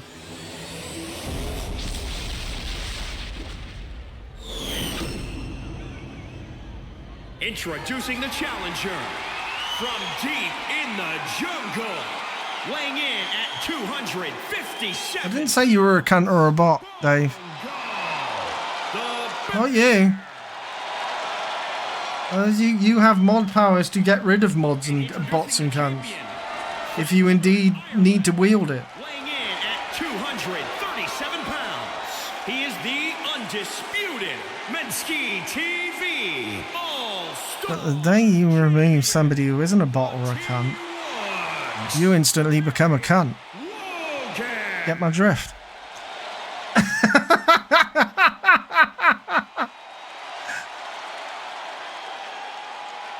The twins from Funhouse, yes, as a tag team. Melanie Martina.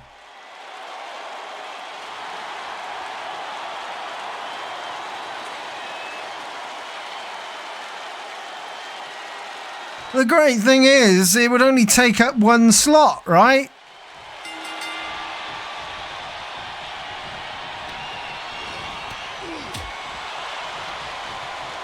It's not easy to be banned from this channel, but someone managed it. Well, they did, yeah. I have banned people in this channel. There are a couple of notable instances where I've banned people. and one of them kept saying that he was a sub to my Patreon and all sorts of things like that, and that he owned me and all sorts of fucking weird dude. Weird fucking dude. But then I ended up looking at his social media and stuff like that and realised probably something seriously wrong with that guy and he actually needs help. You know what I mean?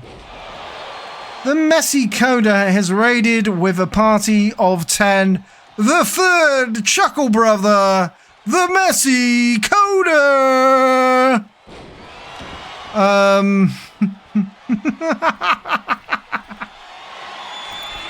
The Messy Coda I went to uni with, basically. Oh my god, no way! Is Bungle getting a free count on that early?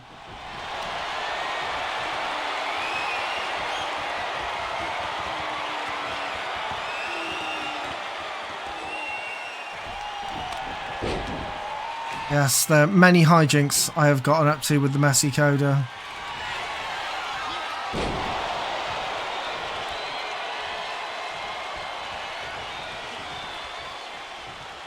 Although I probably should have put a Paul McGann in this game, but I never did.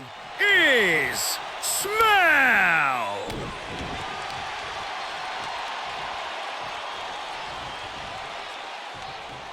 We have had many special things that can't be repeated. Yes, well, exactly. Oh my god, Bungle's going for the cover again. Is he going to get it? No!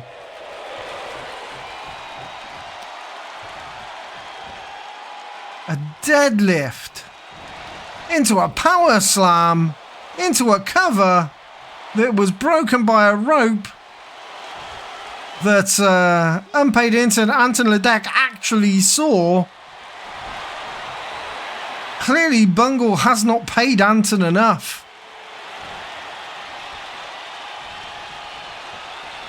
Teabag, yes. Almost certainly teabag.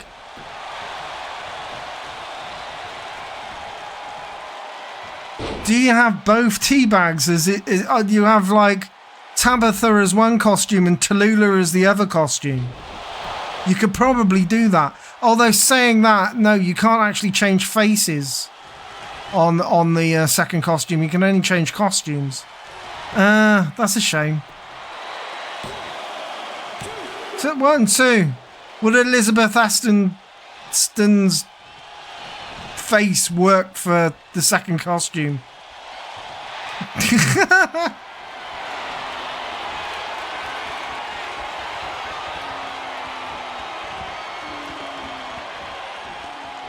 My god, the bear hug on Wogan. Is Wogan going to tap? Is Wogan going to... No, tossed aside. Bungle is just dominating this match. If Wogan manages to pull it out of the bag, and I mean, you know, Wogan could pull it out of the bag. Oh my god. It's the multiple backbreakers by Wogan. Wogan is not happy with the situation. The champion proves faces don't work.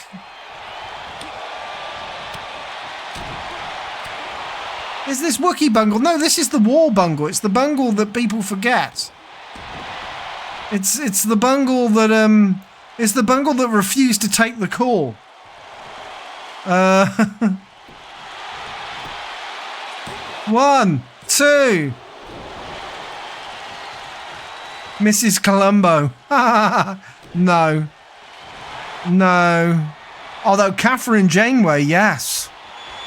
Mrs. Columbo, no, but Catherine Janeway, yes.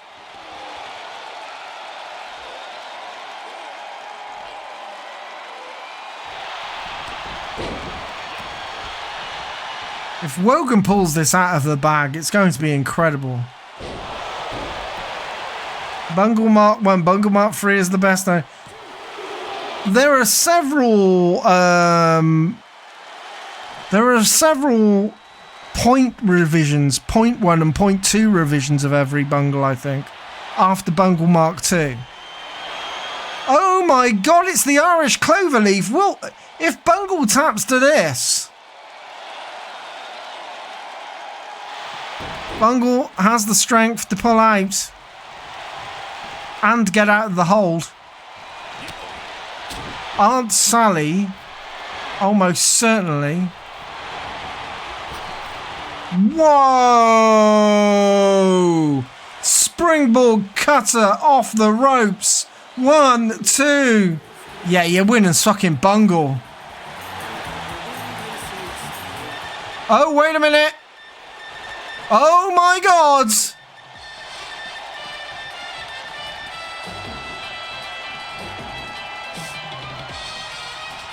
Rodhall wants to cash in the case.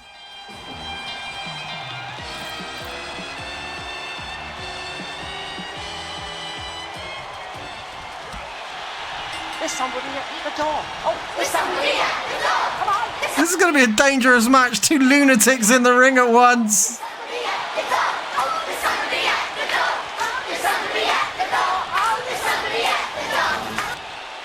2 reckless lunatics in the ring at once. Hide the ladders, everybody. This could get nasty. Oh, roll over DVD by fucking Bungle, though.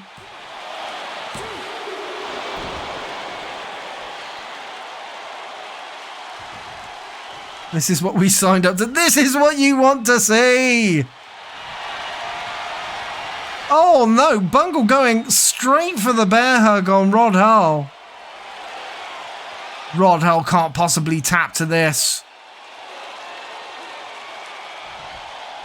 Gets out. Bungle still on the offensive.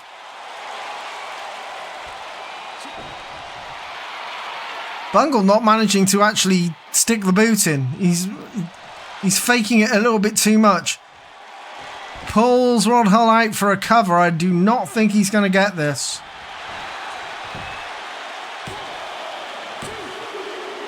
My God, he did. Rodhall fucked it.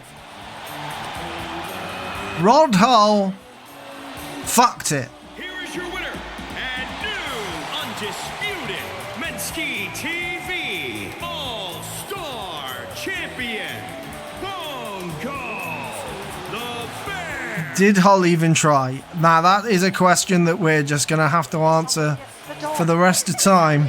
Come on. There's somebody at the door. There's somebody at the door. Oh, there's somebody at the door. Oh, there's somebody at the door. Oh, there's somebody at the door. Oh, there's somebody at the door. Oh, back to watch the Man U match. Yep. Adjusting his aerial.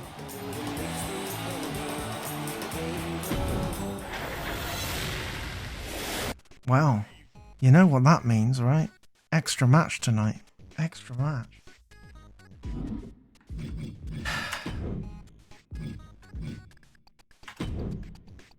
There is an extra match to be played tonight,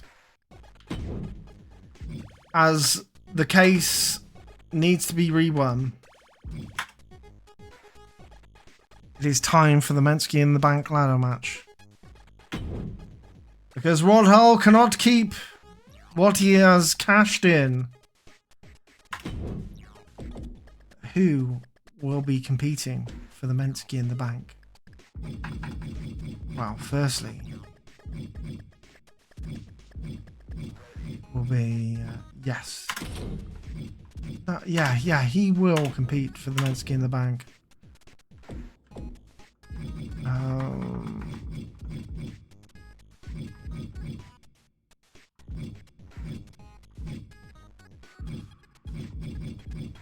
Yep.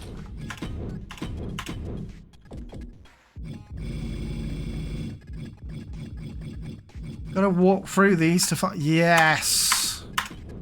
Why not? Give him the chance that he so deserves.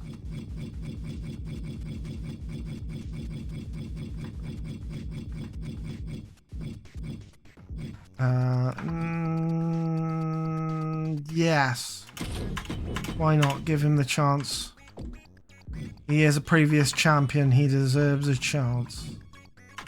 He is a previous champion. He deserves a chance.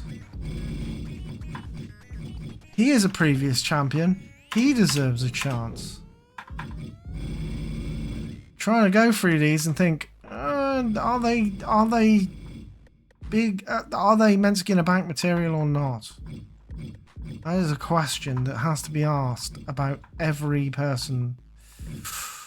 Yes, he is. Yes. So, Bungle, Tarrant, Shackle. Okay. It's all saved. Right. Our final entrance. Our final entrance. I've gotta think who's gonna be the final entrant. Could have him. We're not having him. Who haven't I got in here? Do I give Nutkins a spot? Do I give Nutkins a spot? He deserves a spot, but the last time he got the case, he did not do anything with it.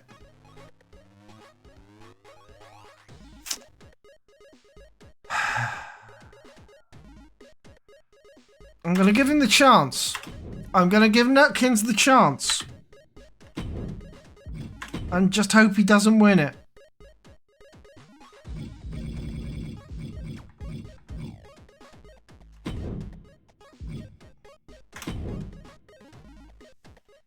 Nutkins the coward. Indeed. Indeed. We have 8 men coming out to the ring tonight who are all deserving of the title belt. Chance that the Mentuss in the Bank provides. Although one of them is less deserving. But then again, he does deserve it for one very specific reason. I'm giving him an in. As a Vince McMentuss, I am giving him a chance. I am pushing him like Roman fucking Reigns. One day he will be champion. Stop! Showing how sausage is made! Look, right? Let's put it this way. There is a certain character in this roster that I've pushed to the point that you're all doing the memes about him. It's like I engineered it.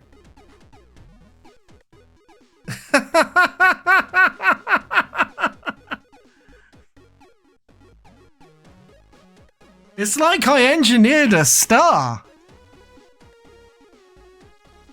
But you are right. Stop showing out the sausage is made, right? Stop showing out the sausage is made.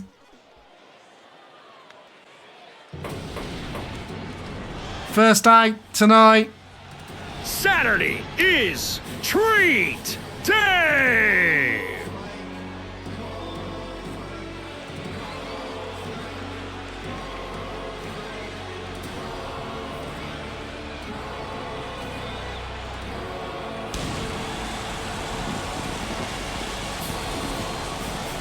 If anybody wants to give me extra cornflake calls that I can actually put into this sound, into this music, like bake into this music, then feel free. 1 minute's worth of cornflaking, please.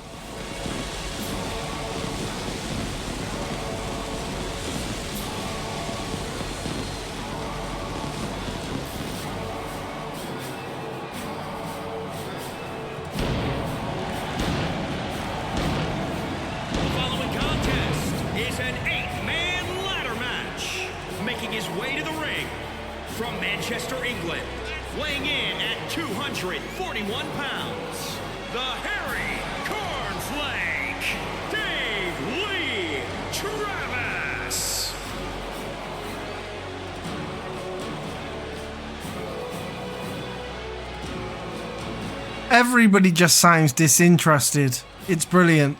It's like, cornflake. Nobody's excited about him coming out. Not a single person. They're all disinterested and just ironically go, oh my, who could it be?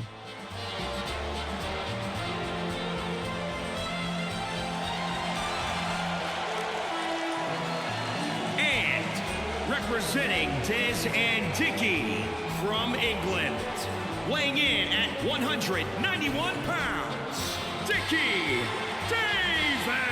Oh my God! It's the Dickie! The Dickie is in!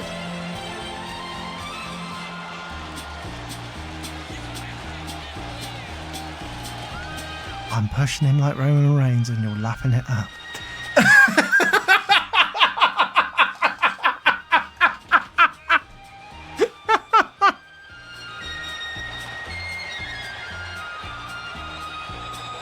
There we go. The Dickie is in.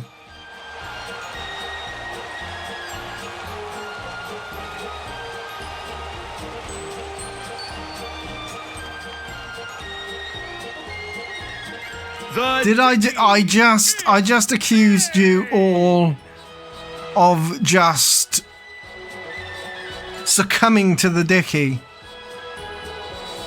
I just spent my zenny on that Dickie.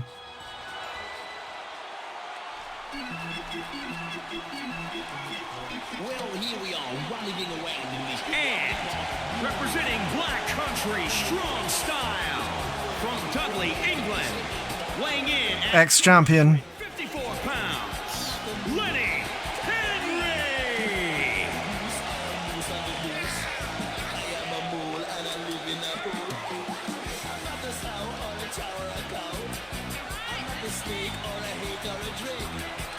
There's no shame in loving the Dickie. No, there isn't.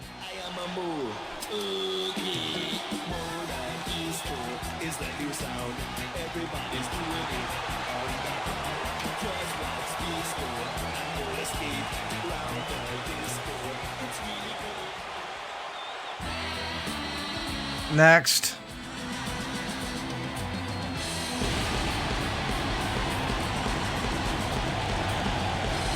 And from London, weighing in at 164 pounds. I've only realised what Lenny's song is. It's I Am a Mole and I Live in a Hole by Algernon Razzmatazz.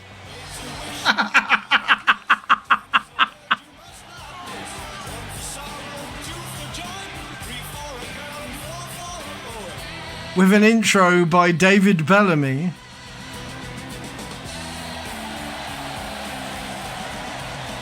It was a choice of that or OK, the OK song. If you're feeling really great, just say OK. That one. But I decided to go with Mole and I Live in a Hole. It is the Magpie theme, Geeky Chappy, yes.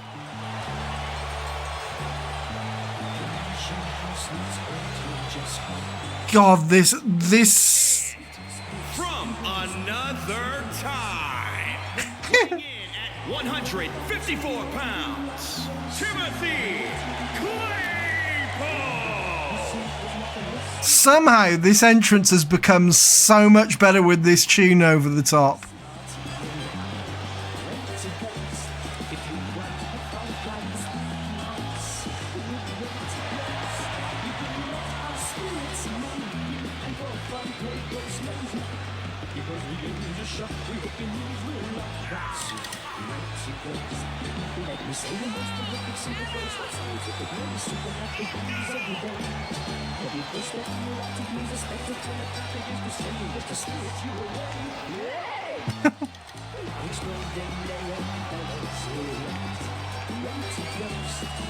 It's great because old Claypole is hamming it up just like Staniforth would. You know what I mean?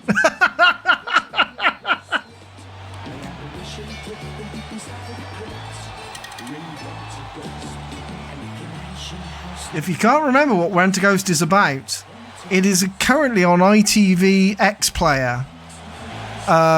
If you actually do, you can get a 1-month BritBox trial, and Rent a Ghost is on there, all 9 series of it. The only episode missing is a Christmas special where Dobbin was introduced, annoyingly.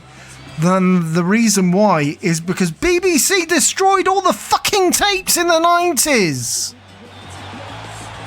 They fucking destroyed the tapes. Thankfully, there were multiple tapes of a lot of the series, and they've managed to finally collate them all.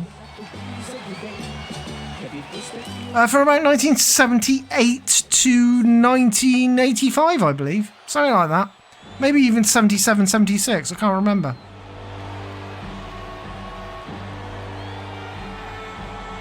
In fact, for UK Gold. Yeah.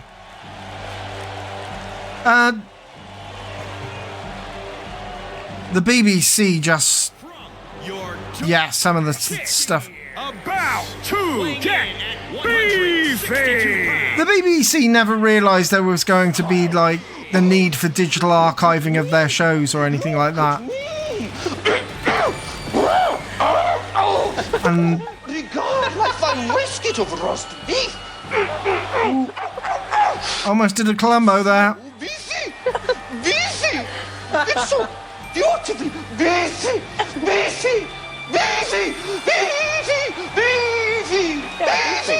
Beefy. It's so beefy!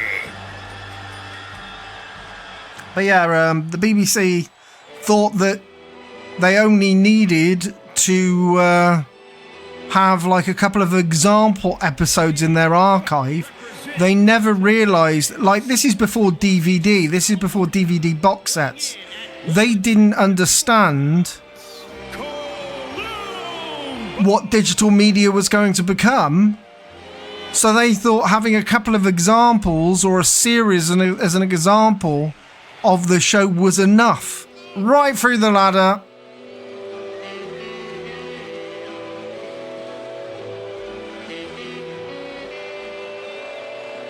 Apparently Challenge still had TVS tapes until the early 2000s. Then they sent them back to ITV, split them between a dusty warehouse in Leeds and a bin. Oh, God. There's just one other thing, son. But I'll explain it to you in a minute. Now use your telephone.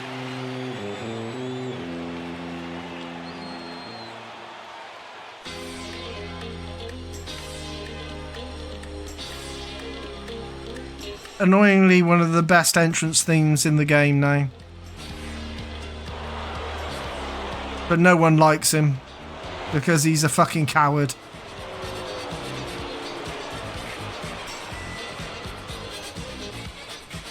And from London, England, weighing in at 241 pounds, Terry Nutkins!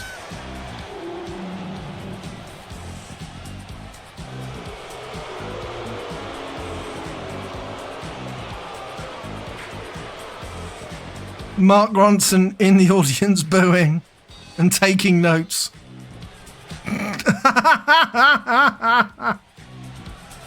It's got like a little mini dictaphone. He's going, oh, this is a good jam. And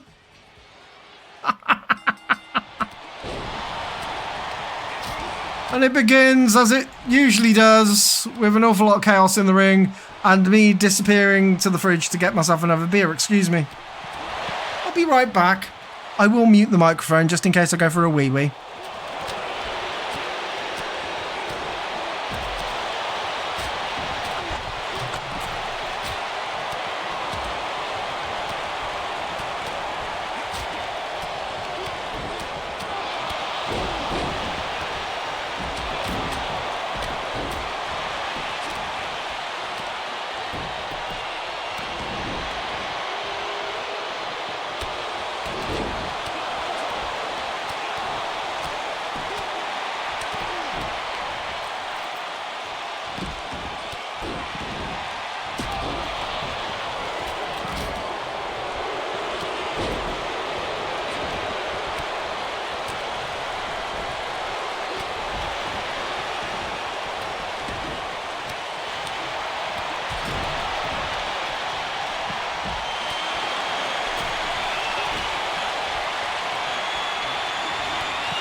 Well, I went out into the kitchen and executive producer Axel has gotten out of his pit.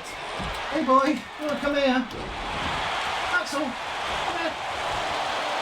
No, he doesn't want to come here. He doesn't want to turn up here. He wants to sit in the middle of the room, staring at me and judging me for going into the kitchen and not giving him a treat.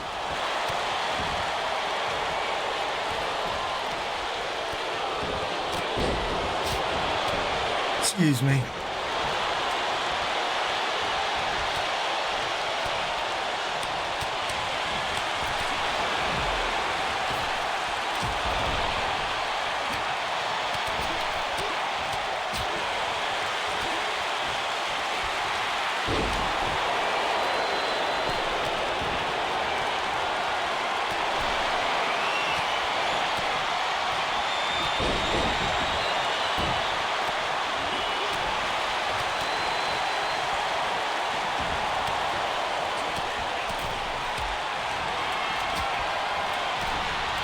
Sorry, I am back properly now. Executive producer Axel, wherever he may be, I don't know where he's gone, it doesn't matter. In that case, I don't have to give him a treat to make him calm down. I think he's disappeared off to have a poo. Oh, no floating Eddie tonight, I am disappointed. Yeah, I'm sorry, Moogle Mania. I think that's one of a kind things that happen. Floating Eddies and floating Bennies.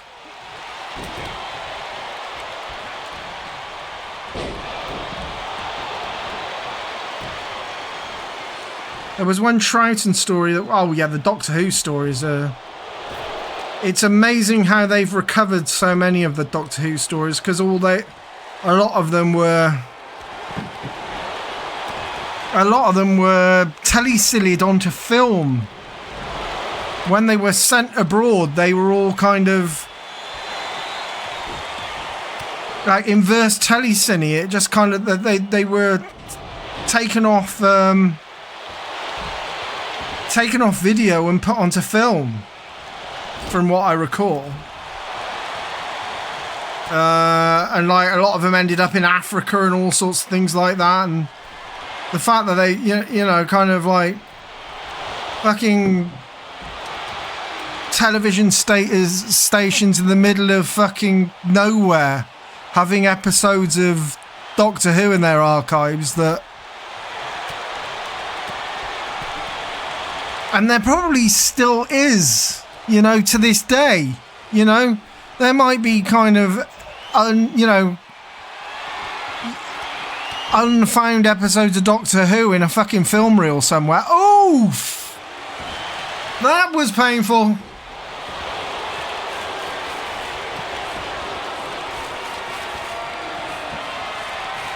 That's it, DC Fate. They turn up in a can in South Africa or something.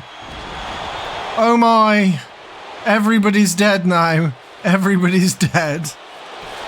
As Lenworth Henry goes up to try and get his bit of the case, Nutkin's not allowing it. It's 2 AM. Why I'm streaming because I haven't finished yet. Because, look, I would be finished by now. Ed Trotz is raiding with a party of 33. Hi, Ed. Disappear before you get spoiled. Actually, don't worry. The only thing that... we're doing a Mentuss in the Bank match. And by doing a Mentuss in the Bank match, you'll know that at least one thing happened in the final match. But we won't tell you what happened in the final match.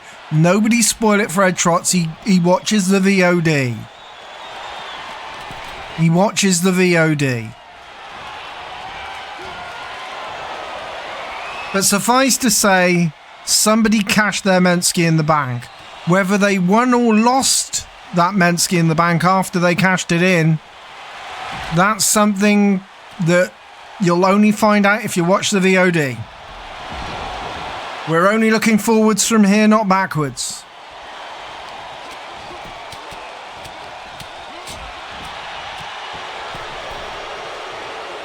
All the Pertwees now exist in colour. One episode didn't turn out too well. Invasion of the Dinosaurs one. They stuck it on the iPlayer anyway. Indeed they did. I've been looking through the old Who's. It's been great fun. I watched the entire Trial of a Time Lord the other day. That was a fucking slog. Oh god.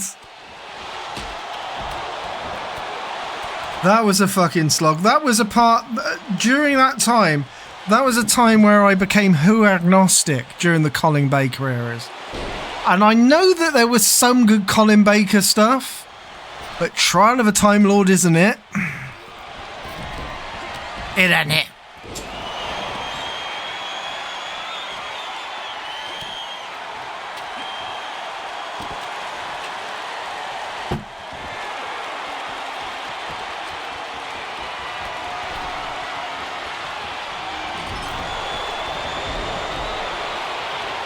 Wow. Spanky going for the moonsault off the ladder. Misses Claypole. Was that written by 5 guys who wouldn't speak to each other? It's an entire fucking series. Like it's an entire series. And it's kind of made up of multiple episodes in the series, like multiple little stories with the ongoing narrative that you know, Colin Baker Doctor is being put on trial, and it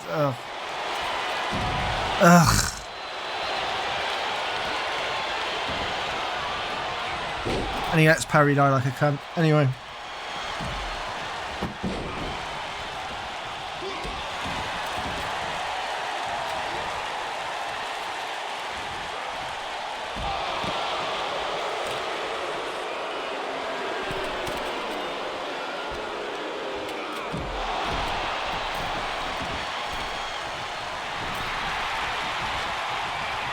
You see, I started watching Doctor Who during the Tom Baker era.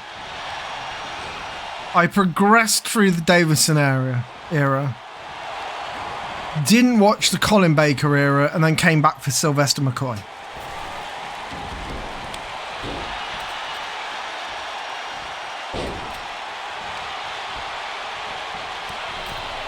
Yeah. Yeah, it's not... It is not a good series. It is not a good series, but I put myself through it because I wanted to actually see what I'd missed. Because, I mean, I dropped out of Doctor Who during the Colin Baker shows. I dropped out probably through in the first series. I just didn't... I wasn't interested. I was only a kid, but, you know... that time I can't remember exactly how old I was at that point in time, but yeah, there was something about Colin Baker that put me off. And looking back, his characterization is quite interesting, and I can see where they were trying to go with it. You know what I mean? And I don't mind it so much, but God, that final series is dog shit.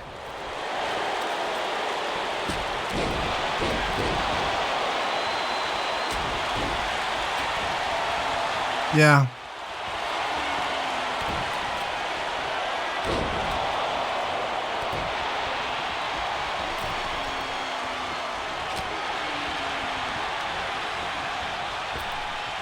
But anyway, back to the commentation. There's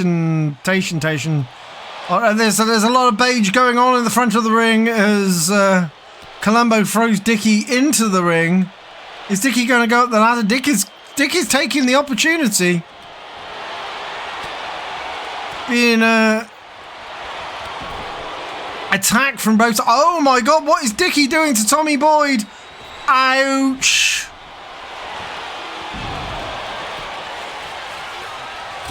I think Dickie has fucked Tommy, whilst Columbo does the one more thing on Dickie Davis And again onto a ladder. Oh my God. Columbo did the one more thing on Dickie Davis on a ladder. Bonnie Langford. Oh, God. I really hated Bonnie Langford. Oh, hello. Is that an executive producer Axel I feel? Hey, buddy. Hey, little buddy boy. Come here. Come here, boy. Hello. Oh, executive producer Axel is underneath my chair.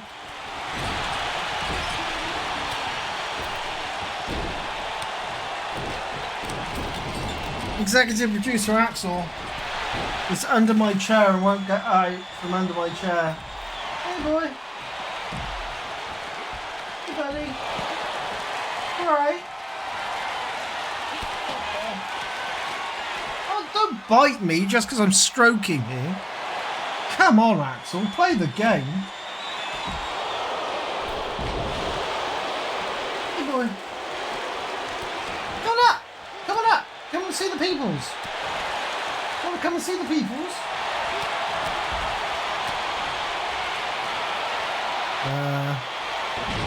He's not interested because I'm not actually paying attention to him properly.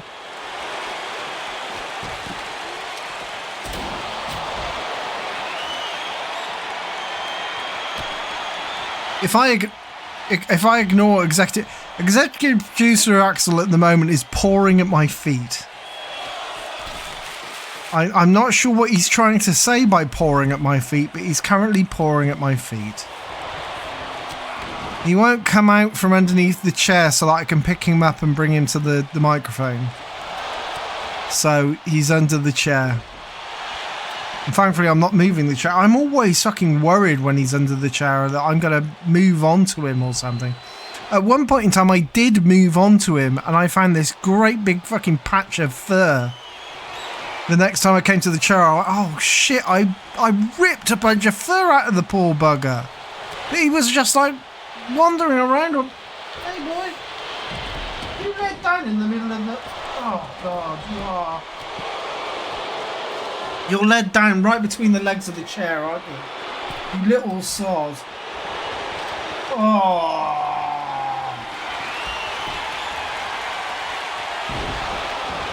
There you go, get a scritch, get a lovely scritch. Oh, bit my foot.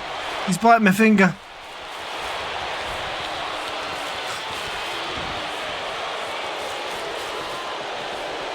If I don't watch out, I'll cabin 9 finger.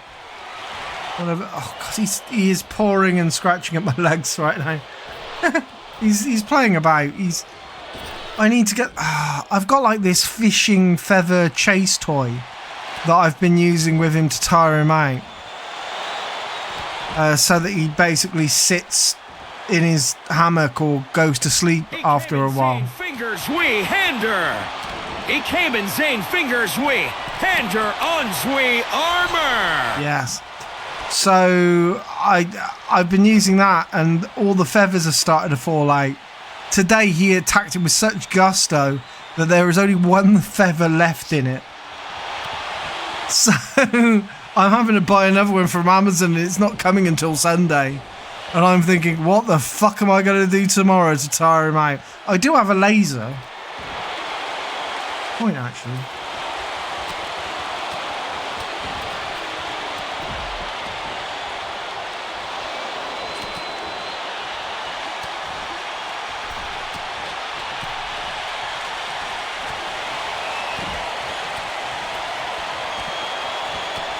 Yeah, the laser's kind of working.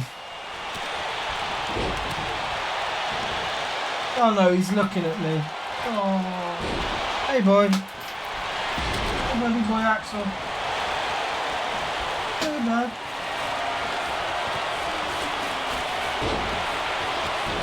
He wants a scratch on the bum. He wants a bum scratch.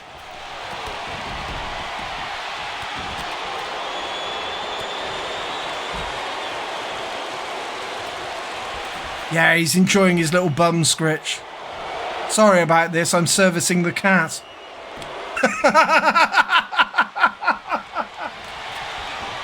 boy. Oh. Yeah, he had to have a little bum scritch there. Sorry. Infinite ladder match. Ladder matches always last this long.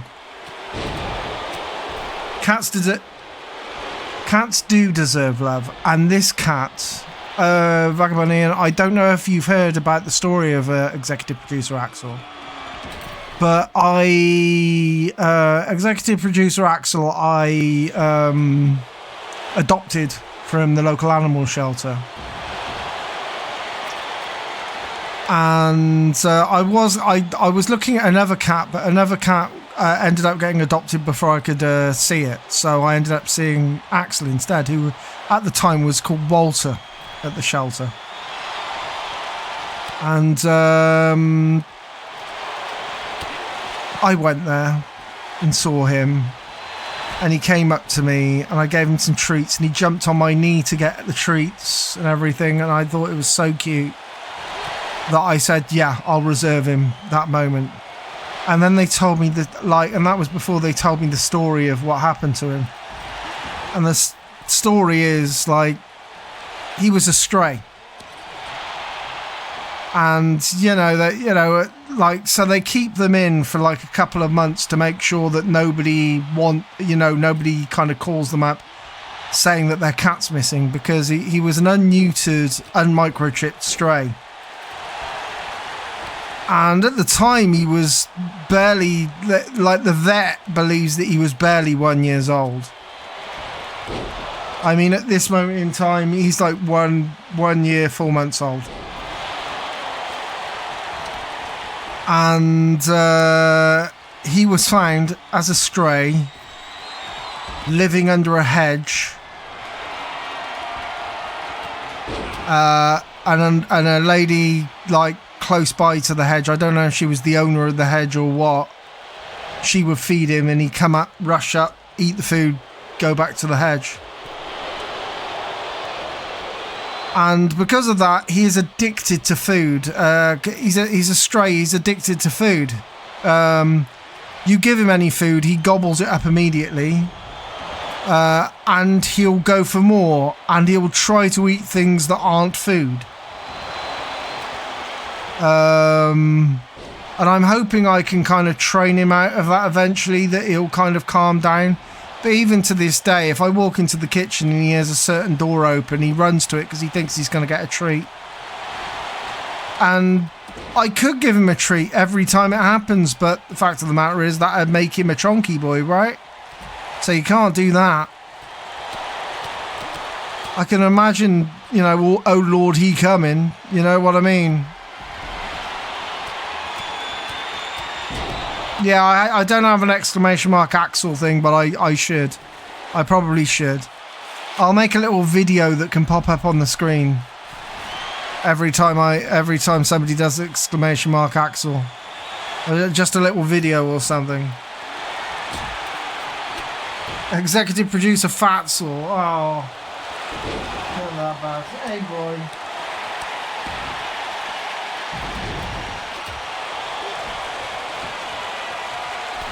I love you, Axel. You're my buddy. You're my buddy boy, Axel.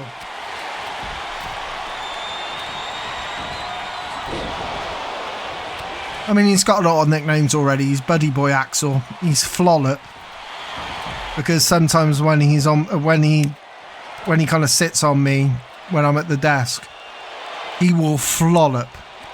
He will just lay there completely spread out, and his arms and legs will just go everywhere, and he'll flop around. So he's Flollop. Oh, Mad Lizzie probably eats fat cats. Cat puddle. Yeah, he's Flollop. He flollops, so he's called Flollop. He's Buddy Boy Axel. Buddy Boy Axel, Buddy Boy Axel. Every so often he's called Axe. Just shorten it to Axe. But by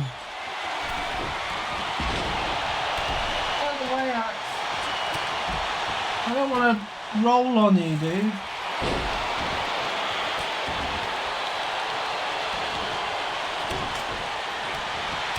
This'll wake him up. I have a mega bag of Felix treats here that I picked up from Morrison's earlier.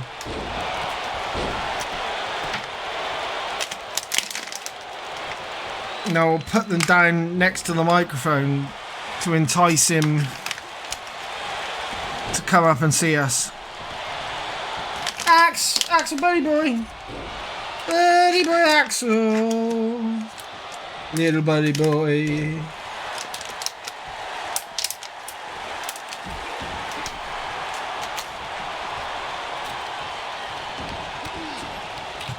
Little buddy boy. Come up. Up you got. Up on the leg. Come on. Axel. Sir, up. Yeah, come on. Up you get. Up you get. Yeah, buddy. Nom nom nom nom nom nom nom. He is a void cat, yeah. His secret true name, the one that you yell when you trip over them in dark at 4 a.m. and put your bare foot on so it grows. Yeah, Walter. That was the name they gave him at the shelter. Oh, here you go, buddy boy Axel. Buddy boy Axel has seen the food on the table.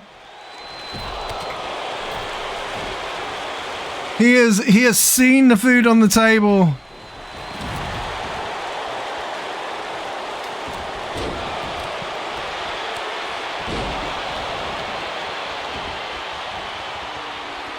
And hopefully can be seen. He can't be seen. Oh no, he can be seen. Hold on. Whoop, there we go.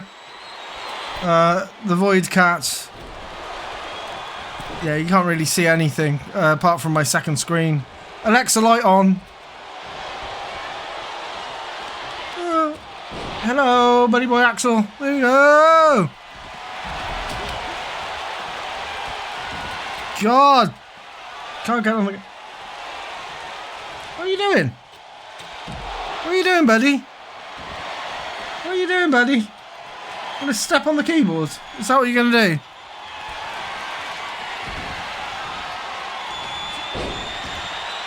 There he is. The Void Cat Extreme. Black on black. You're never going to see him. Bum scratch. There he is. He's sitting down there. Sitting down next to the keyboard. There he goes. He likes doing that. He likes sitting down next to the keyboard. But you can't see him. I mean, I can see him. I can see him, but you can't see him.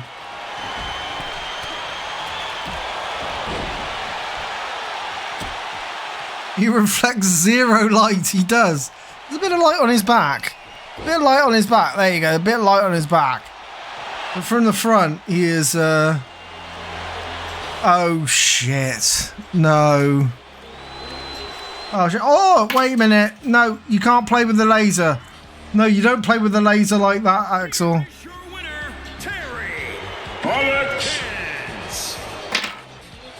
What are you playing with that? No, those are nail clippers. You don't play with those either.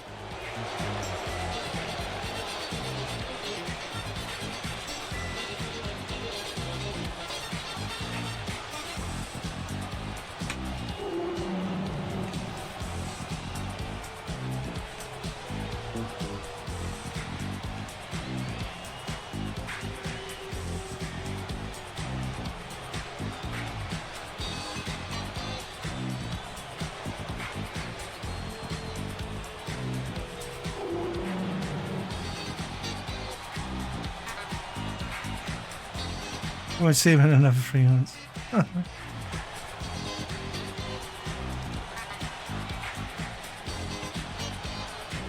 I'm giving you Axel time right now. I'm trying to give you some major Axel time. Yeah, you won't be seeing it for a while, but you are getting to see Axel, so like, and he's off.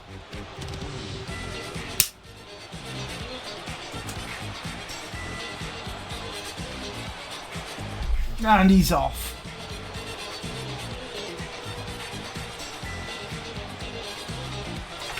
Hopefully not to be a pain in the ass for the rest of the night. Alexa, light off.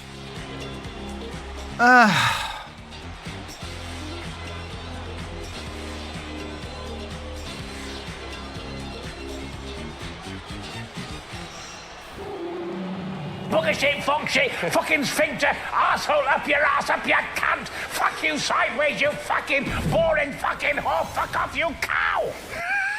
Well, quite, Brian, quite. That is probably the best thing. It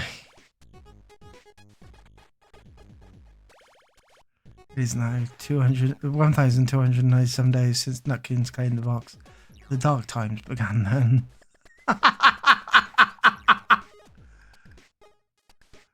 Like I said, make the can big and the game small. Axel is more important than Nutkins. Oh, he is. Lovely little boy, Axel boy. Don't know where he's gone. Oh God, that reminds me, I'm going to have to clean out his poo later. He's not a big shitter, to be fair. Not a big shitter. Considering how much food he wants, I am actually kind of limiting his... He's 4 kilograms, so I know exactly how much he should eat a day. So I end up measuring. I do end up measuring the dry food that I give him, and I know that you know how much dry food I should give him compared to the wet food, so that he doesn't turn into a chonky boy, because otherwise he will. He'll just eat it all. He doesn't graze. He just eats it all in one sitting every time. And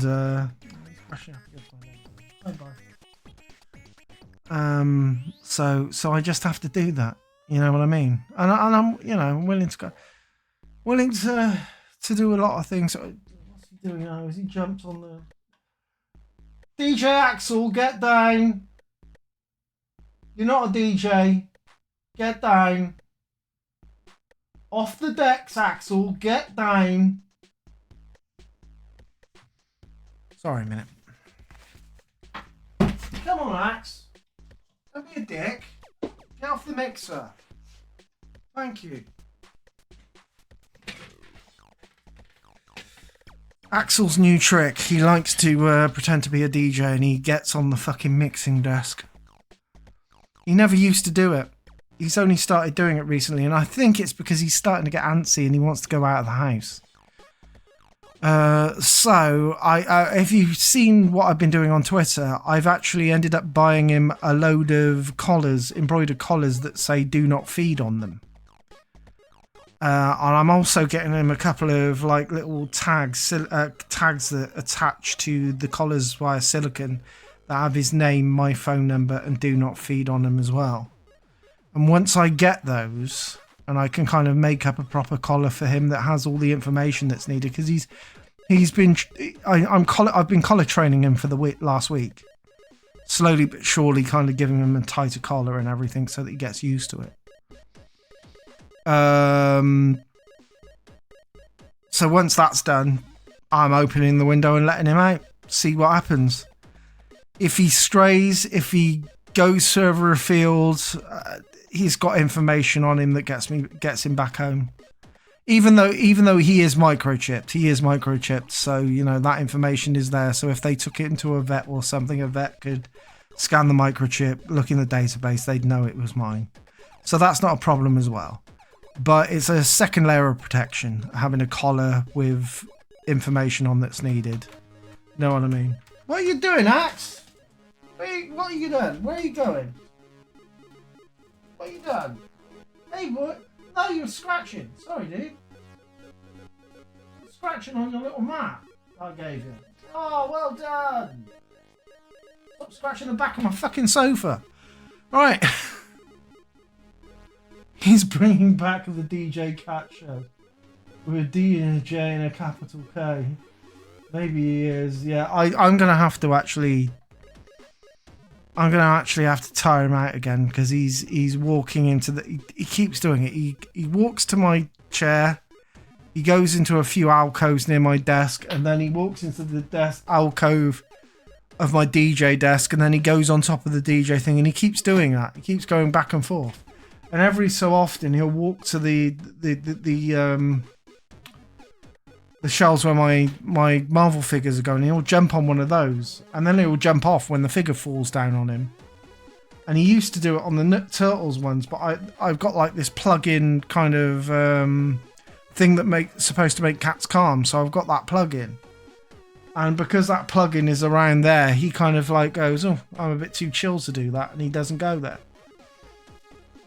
So I've saved at least one place from being attacked through that. But like those last about 8 weeks. I think I'm gonna have to get some refills at some point.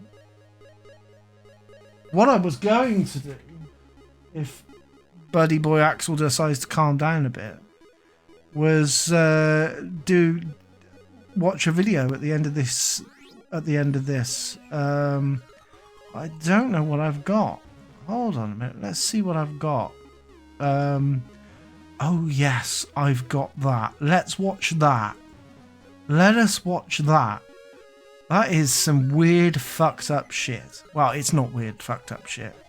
But when you watch it, it will set off your cognitive dissonance. Let's just put it that way. It will set off your cognitive dissonance. And you won't be able to balance what you're hearing and seeing in your brain. Thanks to a certain person on the Discord, you know who you are. So, I present to you Mole in a Hole. There's someone living out in the garden, someone living deep underground, beneath the leaves that fall under the trees, somebody is digging around. Can you see a mole in the garden? He's tunneling all over the place.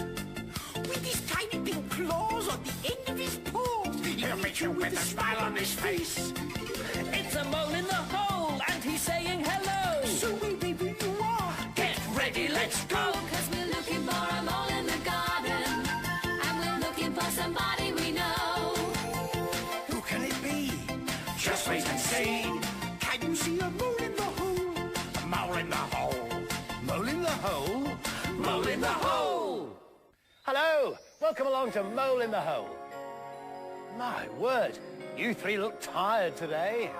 Oh, we've had a bit of a sleep in. We've been busy dreaming. Now, do you ever dream, Jeffrey? I certainly do, Phoebe. In fact, I know a story all about that. Everybody has dreams. Do you know, one night, I dreamt I was eating a Lego rainbow. And when I woke up, all my pajama buttons were gone. Sometimes I dream I have my own television series with no animals in it.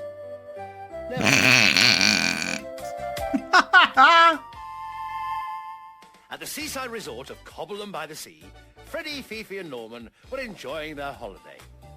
They were sitting on the beach, watching the world go by.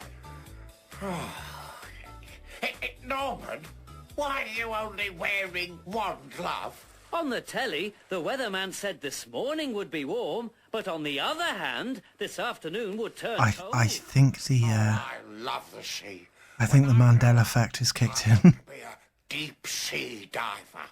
Oh, isn't that a little out of your depth? What did the earwig say when he bungee jumped off a 300-foot cliff? I don't know. What did the earwig say when he bungee jumped off a 300-foot cliff? Here we go! A 300-foot cliff? That sounds like a big bluff to me.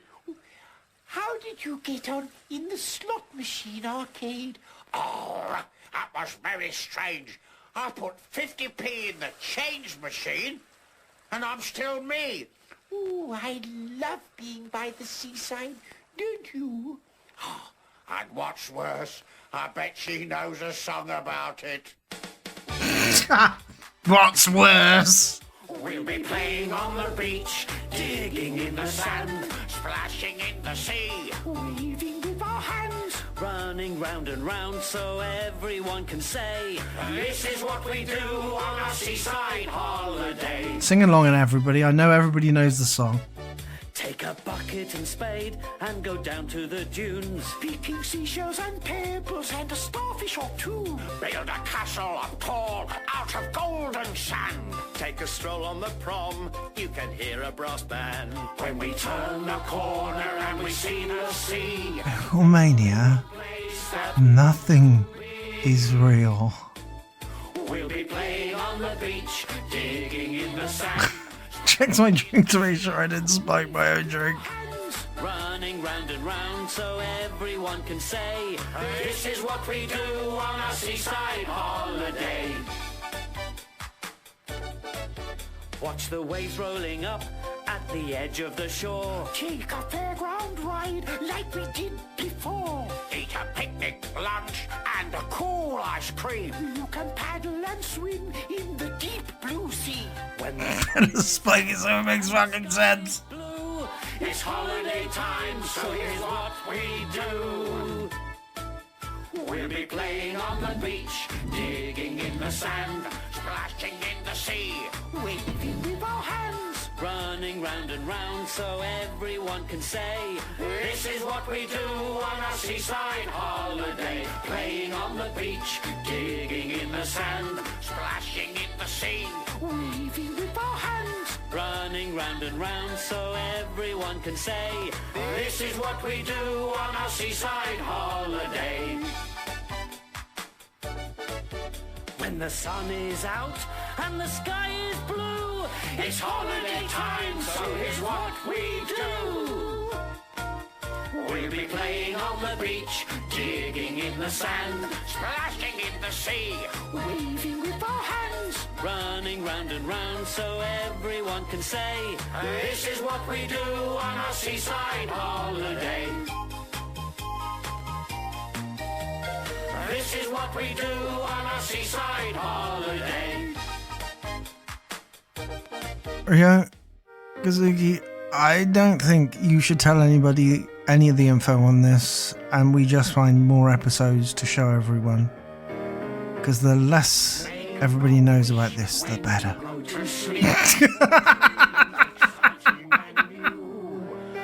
The more that they think that this is some kind of multiverse. Dreams come true for you, especially when your dreams come true. Remember, kids, multiverses are in this season. it was great fun to be a magician waving my wand. Say abracadabra and rat-a-tat-tat. I pulled a white rabbit from out of my hat. Hello, Doc. Yeah. The med's worn off. I don't give a damn. It's 2:30 in the morning. I'm seeing a knockoff rainbow and it's fucking with me. Dream is a wonderful thing, Especially when dreams come true. for you. Especially when you I tell you what a terrifying thing would be if the mirror started showing fucking Bungle, Jeffrey and George, right? I've had my silk with fish in my dish and a saucer of milk, pan and purring, I stretched on a mat, eating chocolates all day like an emperor's cat. If you're a fucking cat, you shouldn't be eating chocolate. Fucking kill you. Well, it kills dogs, but it makes cats very sick. for dreams exciting and new.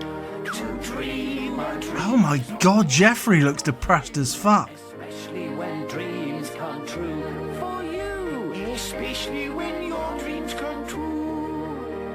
Especially when your dreams come true. Especially when your dreams Nah, this isn't the Xenox dimension.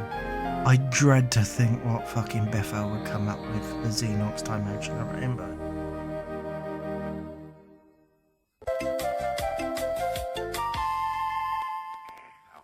Well, that's about all from us today, and our programme all about sleeping and dreaming. So don't forget, join us next time for another show of Mole in the Hole. Bye-bye. Oh my god, even the goodbye is almost the same.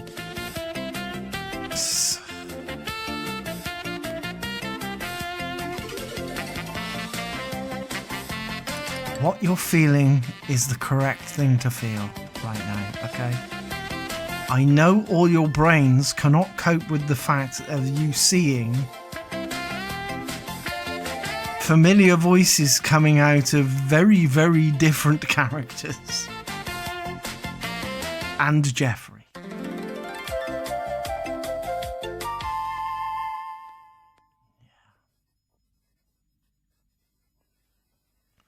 Well, that was certainly something, wasn't it, everybody? So does Ryokazuki actually want to tell us the story of Mole in a Hole, or do you think it's better off that we don't know?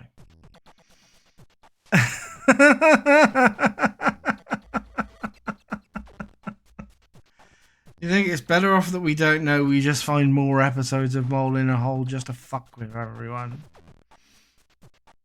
I don't want to know. If I don't know, it can hurt me. What if you don't know, it can hurt you. I wish we had more Rod, Jane and Matthew episodes of Rainbow available. Alas, we don't. Well, Rod, Jane and Matthew episodes of Rainbow would be Bungle Mark II era, right? Those would be Bungle Mark II era, and we don't have any Bungle Mark II era videos.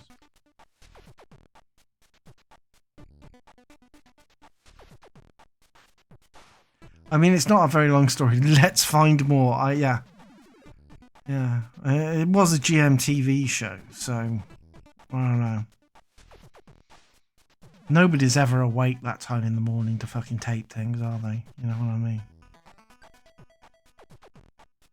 That's why you don't have any fucking footage of that fucking show on TVM that was helmed by Lulu's sister. There was the Wide Awake Cub, but before the Wide Awake Cub, it was another show. I think it was called Data Bank or something like that. And it was helmed by Lulu's sister. And I don't think there's any video footage of that show at all. There might be. I just haven't checked. I mean, there's only a couple of fucking episodes of the Wide Awake Club on YouTube.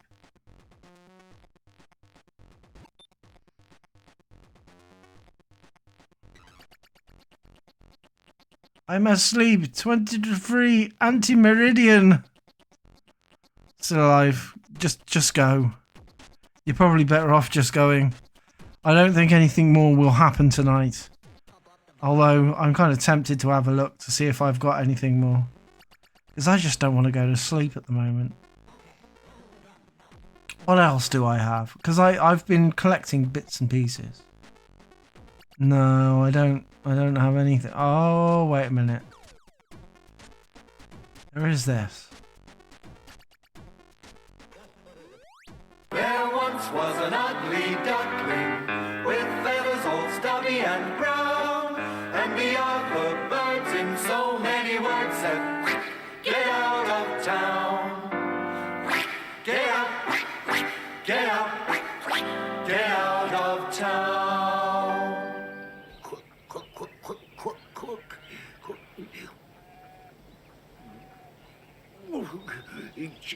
Quack.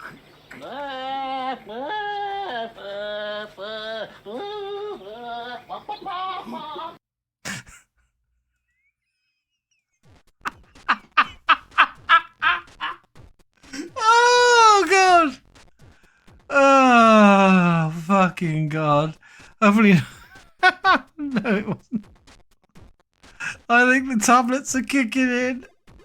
I haven't had my second tablet today. I've been trying to wean myself off the pregabalin because it's making me very weak and it's giving me double vision and all sorts of things. So I'm starting to think that it might be time to kind of wean myself off it, and hopefully, like if I wean myself off it, I can see if the pain's still there. You know, and if the pain's still there, I'll go back on it, but I might end up having to take half tablets, you know what I mean? Because I might end up having to kind of measure a dose in a capsule, take half out of the capsule and just have one capsule, one half of a capsule or something. It's going to be a pain in the ass. Absolute fucking pain in the ass. But Yeah. I thought I'd actually picked up one episode of the Danny Baker era Win, Lose or Draw, but apparently I haven't. Hello, executive producer Axel. Are you going to come up and say hello? You're jumping up here, dude. What's up, dude? Hey, mate. You coming up to see us? I think he is. He is. He's coming up to see us. He's coming up. He's up on the keyboard. Up above the keyboard. And he's on the desk. You're going to lie down? You're just going to sit down and be a good boy? Or are you just going to push around the fucking everything? He's playing with my keys. No, he isn't. He's sitting down. Oh, no. He was sitting down like a good boy. But then he sat on my keys and then realised that there were keys there. Axel, just sit down. Or, oh no, he's just going to freak out and get off. Dude. Little boy Axel boy. Come here. Come here. Yeah. You can stay here, dude. My little dude. Up above the desk and keyboard, Axel climbing high. Well, he can't climb as high as above the desk. I've got 2 shelves above my desk and keyboard that are just full of toys. He's not even considered climbing on those because they are so full of toys that he's just looked at them and gone, there's no perch point there, and he's not even decided to do it. Thankfully, because that would be a fucking mess if he did that. As I'm always here at my computer desk, he doesn't do that, but he does go on the bottom rung of the Marvel Legends shelf, and there is kind of like a big kind of Axel-sized gap on that final Marvel Legends shelf, where the Marvel Knights and the Fantastic Four are, because you know there is a gap in between them, and currently it's like Cloak and Dagger and Shang-Chi are in the middle of that shelf. And the only one that he ever fucking knocks down is Shang-Chi. He's not a very good master of Kung Fu, let's be fair. But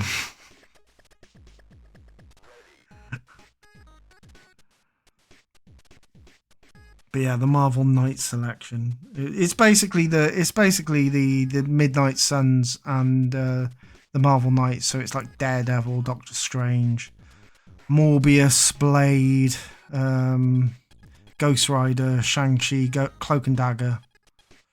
I've got a Punisher there, I've got Elektra, I've got Daredevil. Clea, there was a new Clea figure recently, so she's right next to Doctor Strange. I can hear something going. I just don't know where it is because I can't localise it when I've got my headphones on. Axel! What are you doing?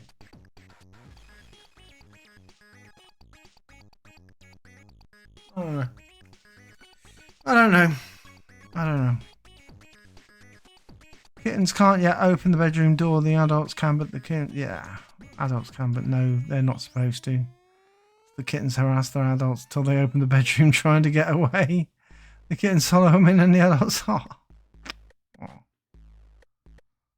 That's cats for you, though. Cat operating within standard parameters, right? That's the way they are. That's the way they are. Thankfully, Axel is not much of a climber. He's not much of a percher. He only kind of does it when he's antsy. And at the moment, he's very antsy. Stand and proceed. As I said, he just wants to go out. And I do want to let him out, but I want to let him out and know that he's safe. And that he's not going to harass other human beings for food. Because I get the feeling he will.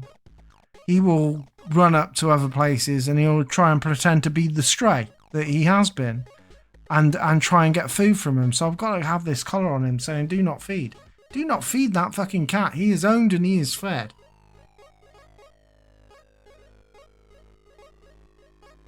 The fact of the matter is, he might go out into the garden and decide that he doesn't want to actually stray any further than the garden because he knows he's got a good thing here. He might do. He might be one of those cats, and if he is one of those cats, I'll take the collar off. But until I know that, I don't know that. So I've got to just kind of like, he wouldn't fucking wear the collar for the first day. And a couple of days afterwards, when I had it really loose on him, you know how cats kind of scratch their ears. He pushed it right off.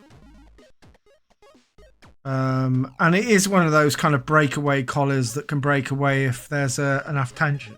You know what I mean? Because I'm not a fucking evil bastard that gives him a fucking murder collar. So new ones need to bigger older, and then we get them shots, chipped and snipped, and then they can go out. Yeah, they need to be chipped and snipped. Axel had only been snipped several weeks before I met him and adopted him, I think. When he was a stray, he certainly wasn't snipped. When I first met him, he had a little shave mark where his testicles used to be.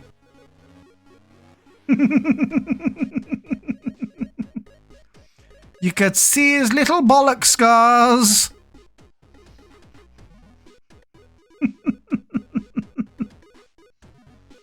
And they were healing up well. Everything. He went back to the vet at the animal shelter last week for his final jabs to make sure he is well and truly inoculated. So that happened. They gave me like 1 month of free insurance, which ran out today. So I've managed to insure him for a good amount of fucking cash. He's on the back of my chair. Hello, dude. Hey, buddy. Hey, buddy. Want to be a star? You're already a star, aren't you? And you fucking know it. Hey, Axe. Hey, boy.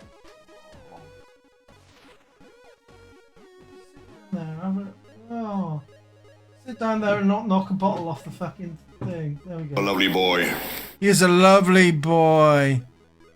Where are my testicles, Mensky? He didn't know me when he lost his testicles.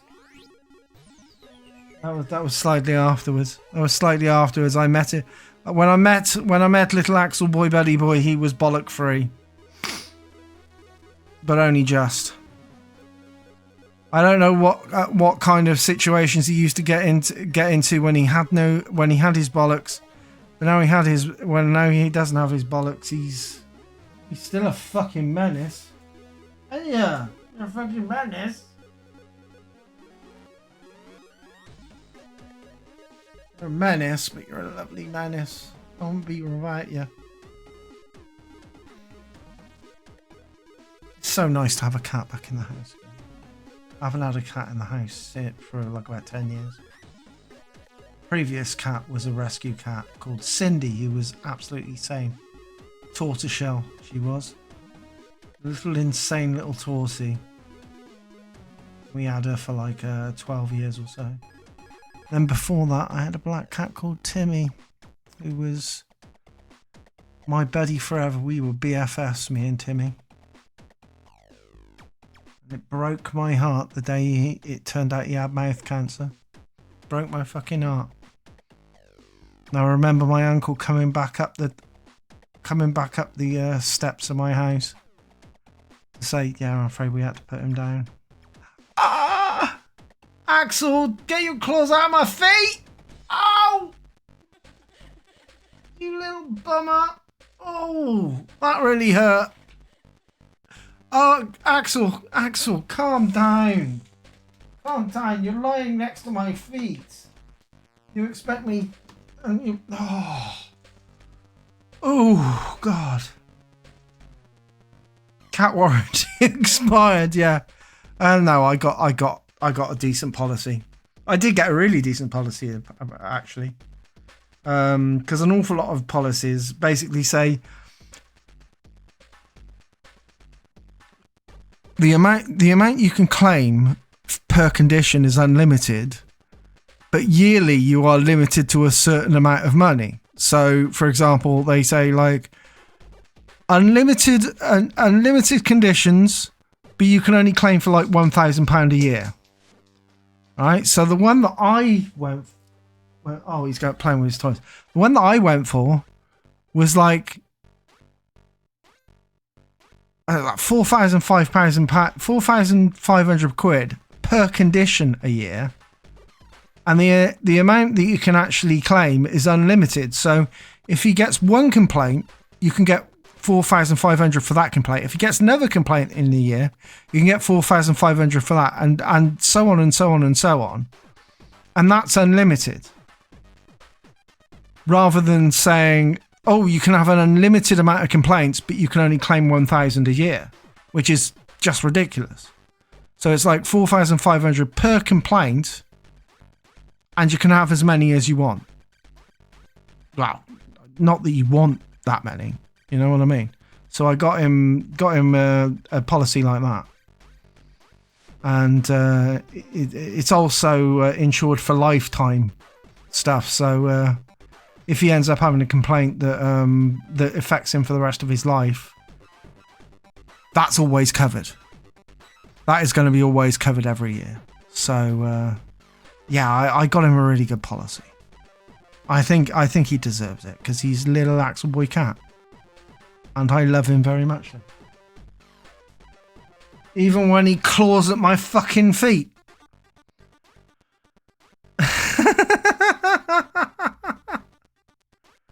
Nothing is too good for the executive producer. Exactly. Absolutely, exactly. Is he back under my chair? No, he's not under my chair. Where is he? I think he's taken off with one of his little balls or something. He's gone into the hallway with one of his little balls. Or maybe a mouse toy or something. Oh god, I'm gonna have to get the chasey toy out again. Tire him out. I tell you what, when I play the chasey toy with him, he jumps around like a fucking lunatic. Absolutely, he jumps around like a loony. And the bit where I kind of sit with my desk, it's all kind of laminated floor. And you just see him kind of sliding around this fucking jumping up and sliding around the fucking floor. Yeah, he's in the kitchen. God knows what he's doing. I can hear him.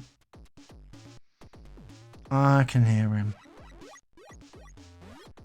So I dare ask if you had any luck with... well, the feeder. Interesting story. The feeder...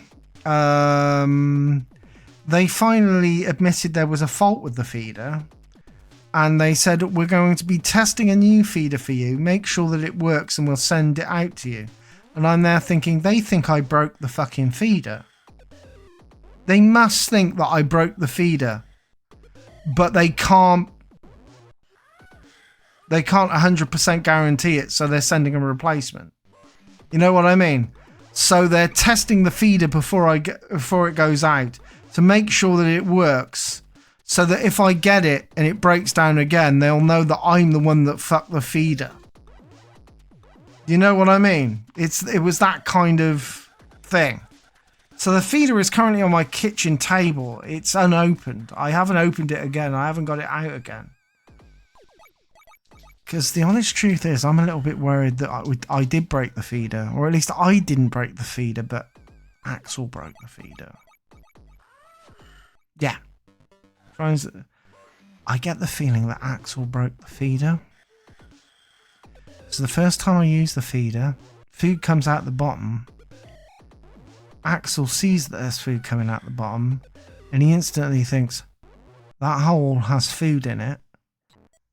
And he fucking sticks his paw all the way up the hole, gets it so far that he can touch the hopper, and pours out a little bit more fucking food, doesn't he?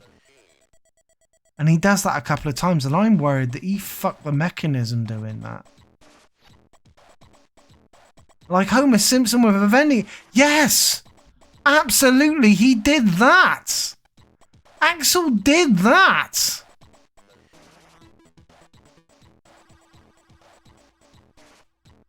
So I'm there with this fucking feeder, and I'm there thinking, can I... Right. Firstly, I've got to make sure that I am using feed that almost 100% guaranteed will work in the feeder. Now, I've got like this posh stuff that's supposed to be 8.5 millimeters big. There are a couple of bigger versions, bigger pieces in there, but it's supposed to be 8.5 millimeters big. And I've also got Sainsbury's own brand, and Sainsbury's own brand is so much smaller. Every bit is so much smaller on Sainsbury's own brand, but it is Sainsbury's own brand, so it's not quite as good. You know what I mean? Axel will eat it anyway. I know he will, but I'd like to give him good dry food, because dry food in general is not good. You know, I feed him wet food as well, but I want to give him a dry food that isn't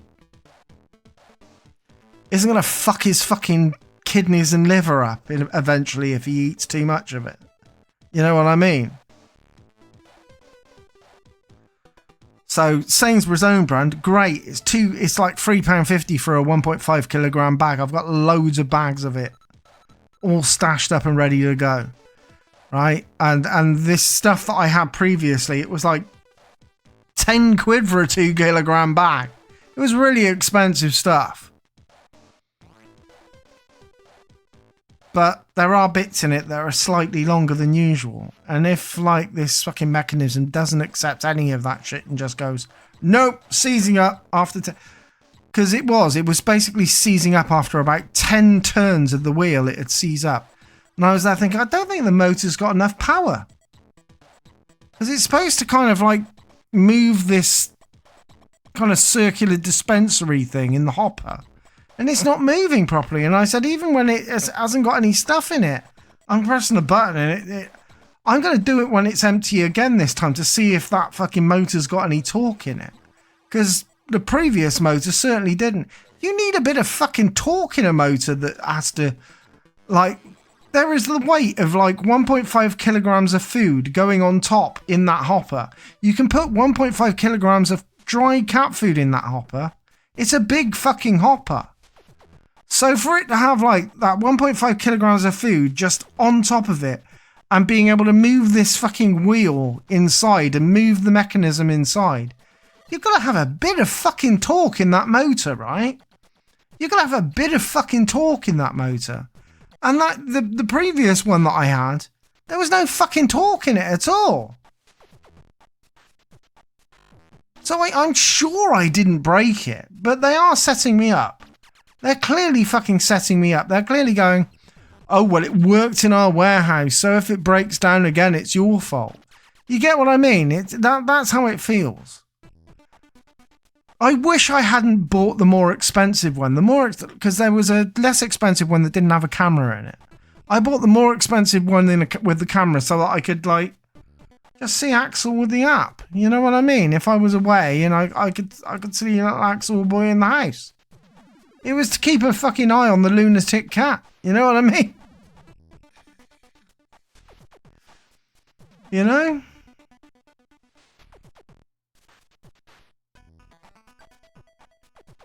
I don't know if it's odd, silly, weird suggestion, but maybe get hold of a suitably sized riddle or something.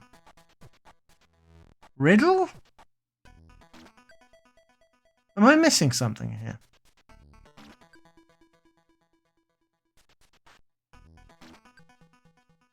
Riddle me this. What I'm going to do with the feeder, like a sieve, a griddle. A griddle, you mean? Yeah. A riddle. Okay. I don't know about a riddle. I know what a griddle is, but I didn't know what a riddle is. Anyway, what I'm going to do is I am going to limit the size of the hole, but I've got a 3D printer. So what I'm going to do is just half the size of the hole so the food can still drop through the because, you know, gravity works in the, you know, and it doesn't need that size of hole for the food to come out at the front. So if I make a little kind of, if I can make it so that it fits flush, like a little kind of bit of plastic that I can fit flush to the thing and just stick it on the thing, just so that he can't stick his paw up. Just so that it can't stick his paw up. That's my intention. I just make a solution on the old on the old 3D printer. Because if I can find the dimensions of the curve of the whole unit, I can actually make a cylinder and then chop away the cylinder until I got a circle. The right, you know, kind of like a right semicircular circle. I can kind of chop away at the. What you do is build a semicircle that's the width of the actual unit itself, so that you've got the curvature of the unit, and then you just cut away at the unit until it gives you it gives you the bit that you need. You know, kind of like exclude certain vertices and stuff like that. And eventually you have this little bit that actually has the curved surface that you need. And then you just print that off. It should be fine. Yes, Aaron Fielder, I am up late. At one point in time, we were doing wrestling. At another point in time, we were watching some alternate universe crazy shit. And then at another point in time, we were watching Jeffrey pretend to be a fucking duck, which was interesting. And then I just started talking about a cat. I just started talking about my little fucking cat, who has just come back on the desk. Hey, Axe!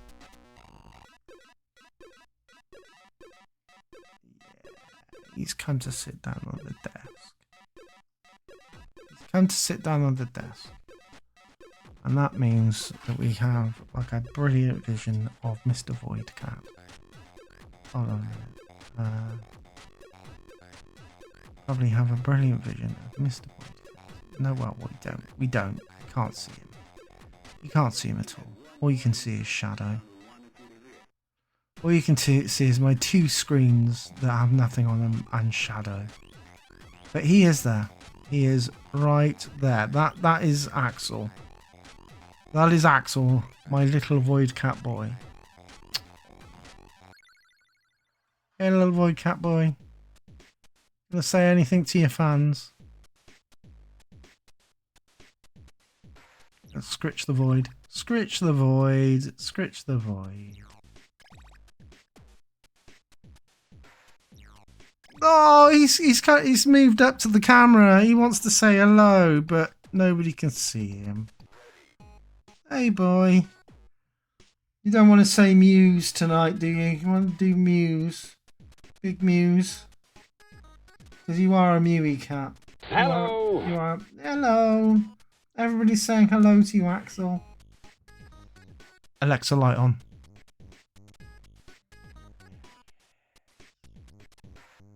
There he is. Executive producer Axel. Lovely boy. Lovely boy.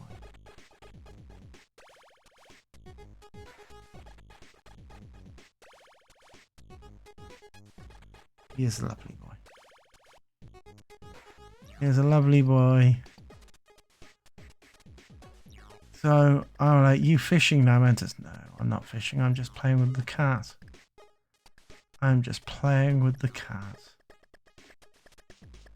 I'm giving him all the scritches because he deserves all the scritches. Everybody can see the beautiful void cat that is Axel. And by see, I mean you can see the darkness.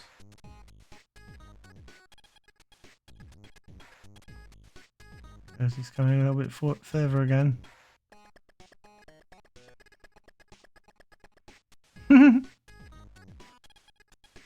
Ah, finishing. I thought you said fishing. Sorry. Oh god. There we go. Like, signal might break. He's decided to attack the he's decided to attack the camera cable. Oh god, it's all going wrong. It's all going very, very wrong right now. Stop eating the camera cable, Axel. I need that camera. I need that camera for other things other than shooting pictures of you. Dude, stop it. Stop it. Stop it. Axel, No!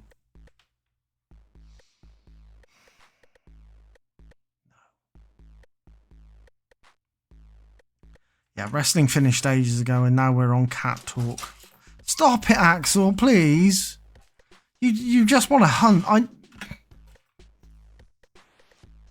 That's the laser, Axel.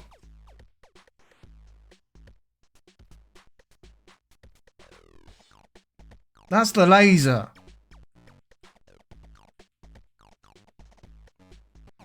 You're gonna chase the laser, Axel. Off he goes. Off he goes.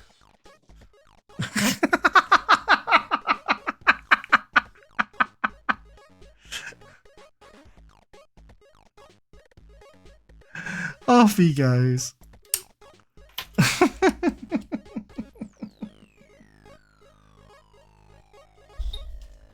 Off he goes. Ah, dear. Anyway. I think that's enough for tonight. I think I need to raid into someone else. And you can all enjoy the company of somebody else who is currently streaming. And that would be... It's probably going to be McCall 45, to be quite honest, unless I find someone else.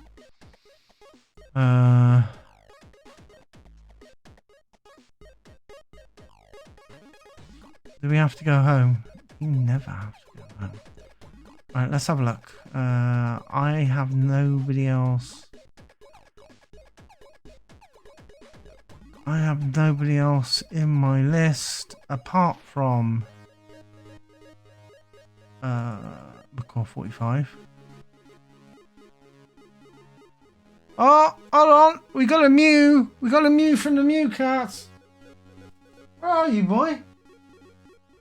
Where you gone? Oh, you're back under here. Hey, buddy. Oh, little meows. Little meows. Sorry. We're off again. Can't show you a vision of it because he's under the chair. Meow. He is a bit of a meowy boy. He is a bit of a meowy boy. Oh, he's having a go at the chair now. He's sucking Spider-Man. Buddy. Aww. Booping your snoot on my hand. Boop the snoot. Yeah. Oh god. This is the end of the stream. This is definitely the end of the stream. McCall 45 is playing Sonic the fucking Hedgehog. Oh, get in. We're having a look at that.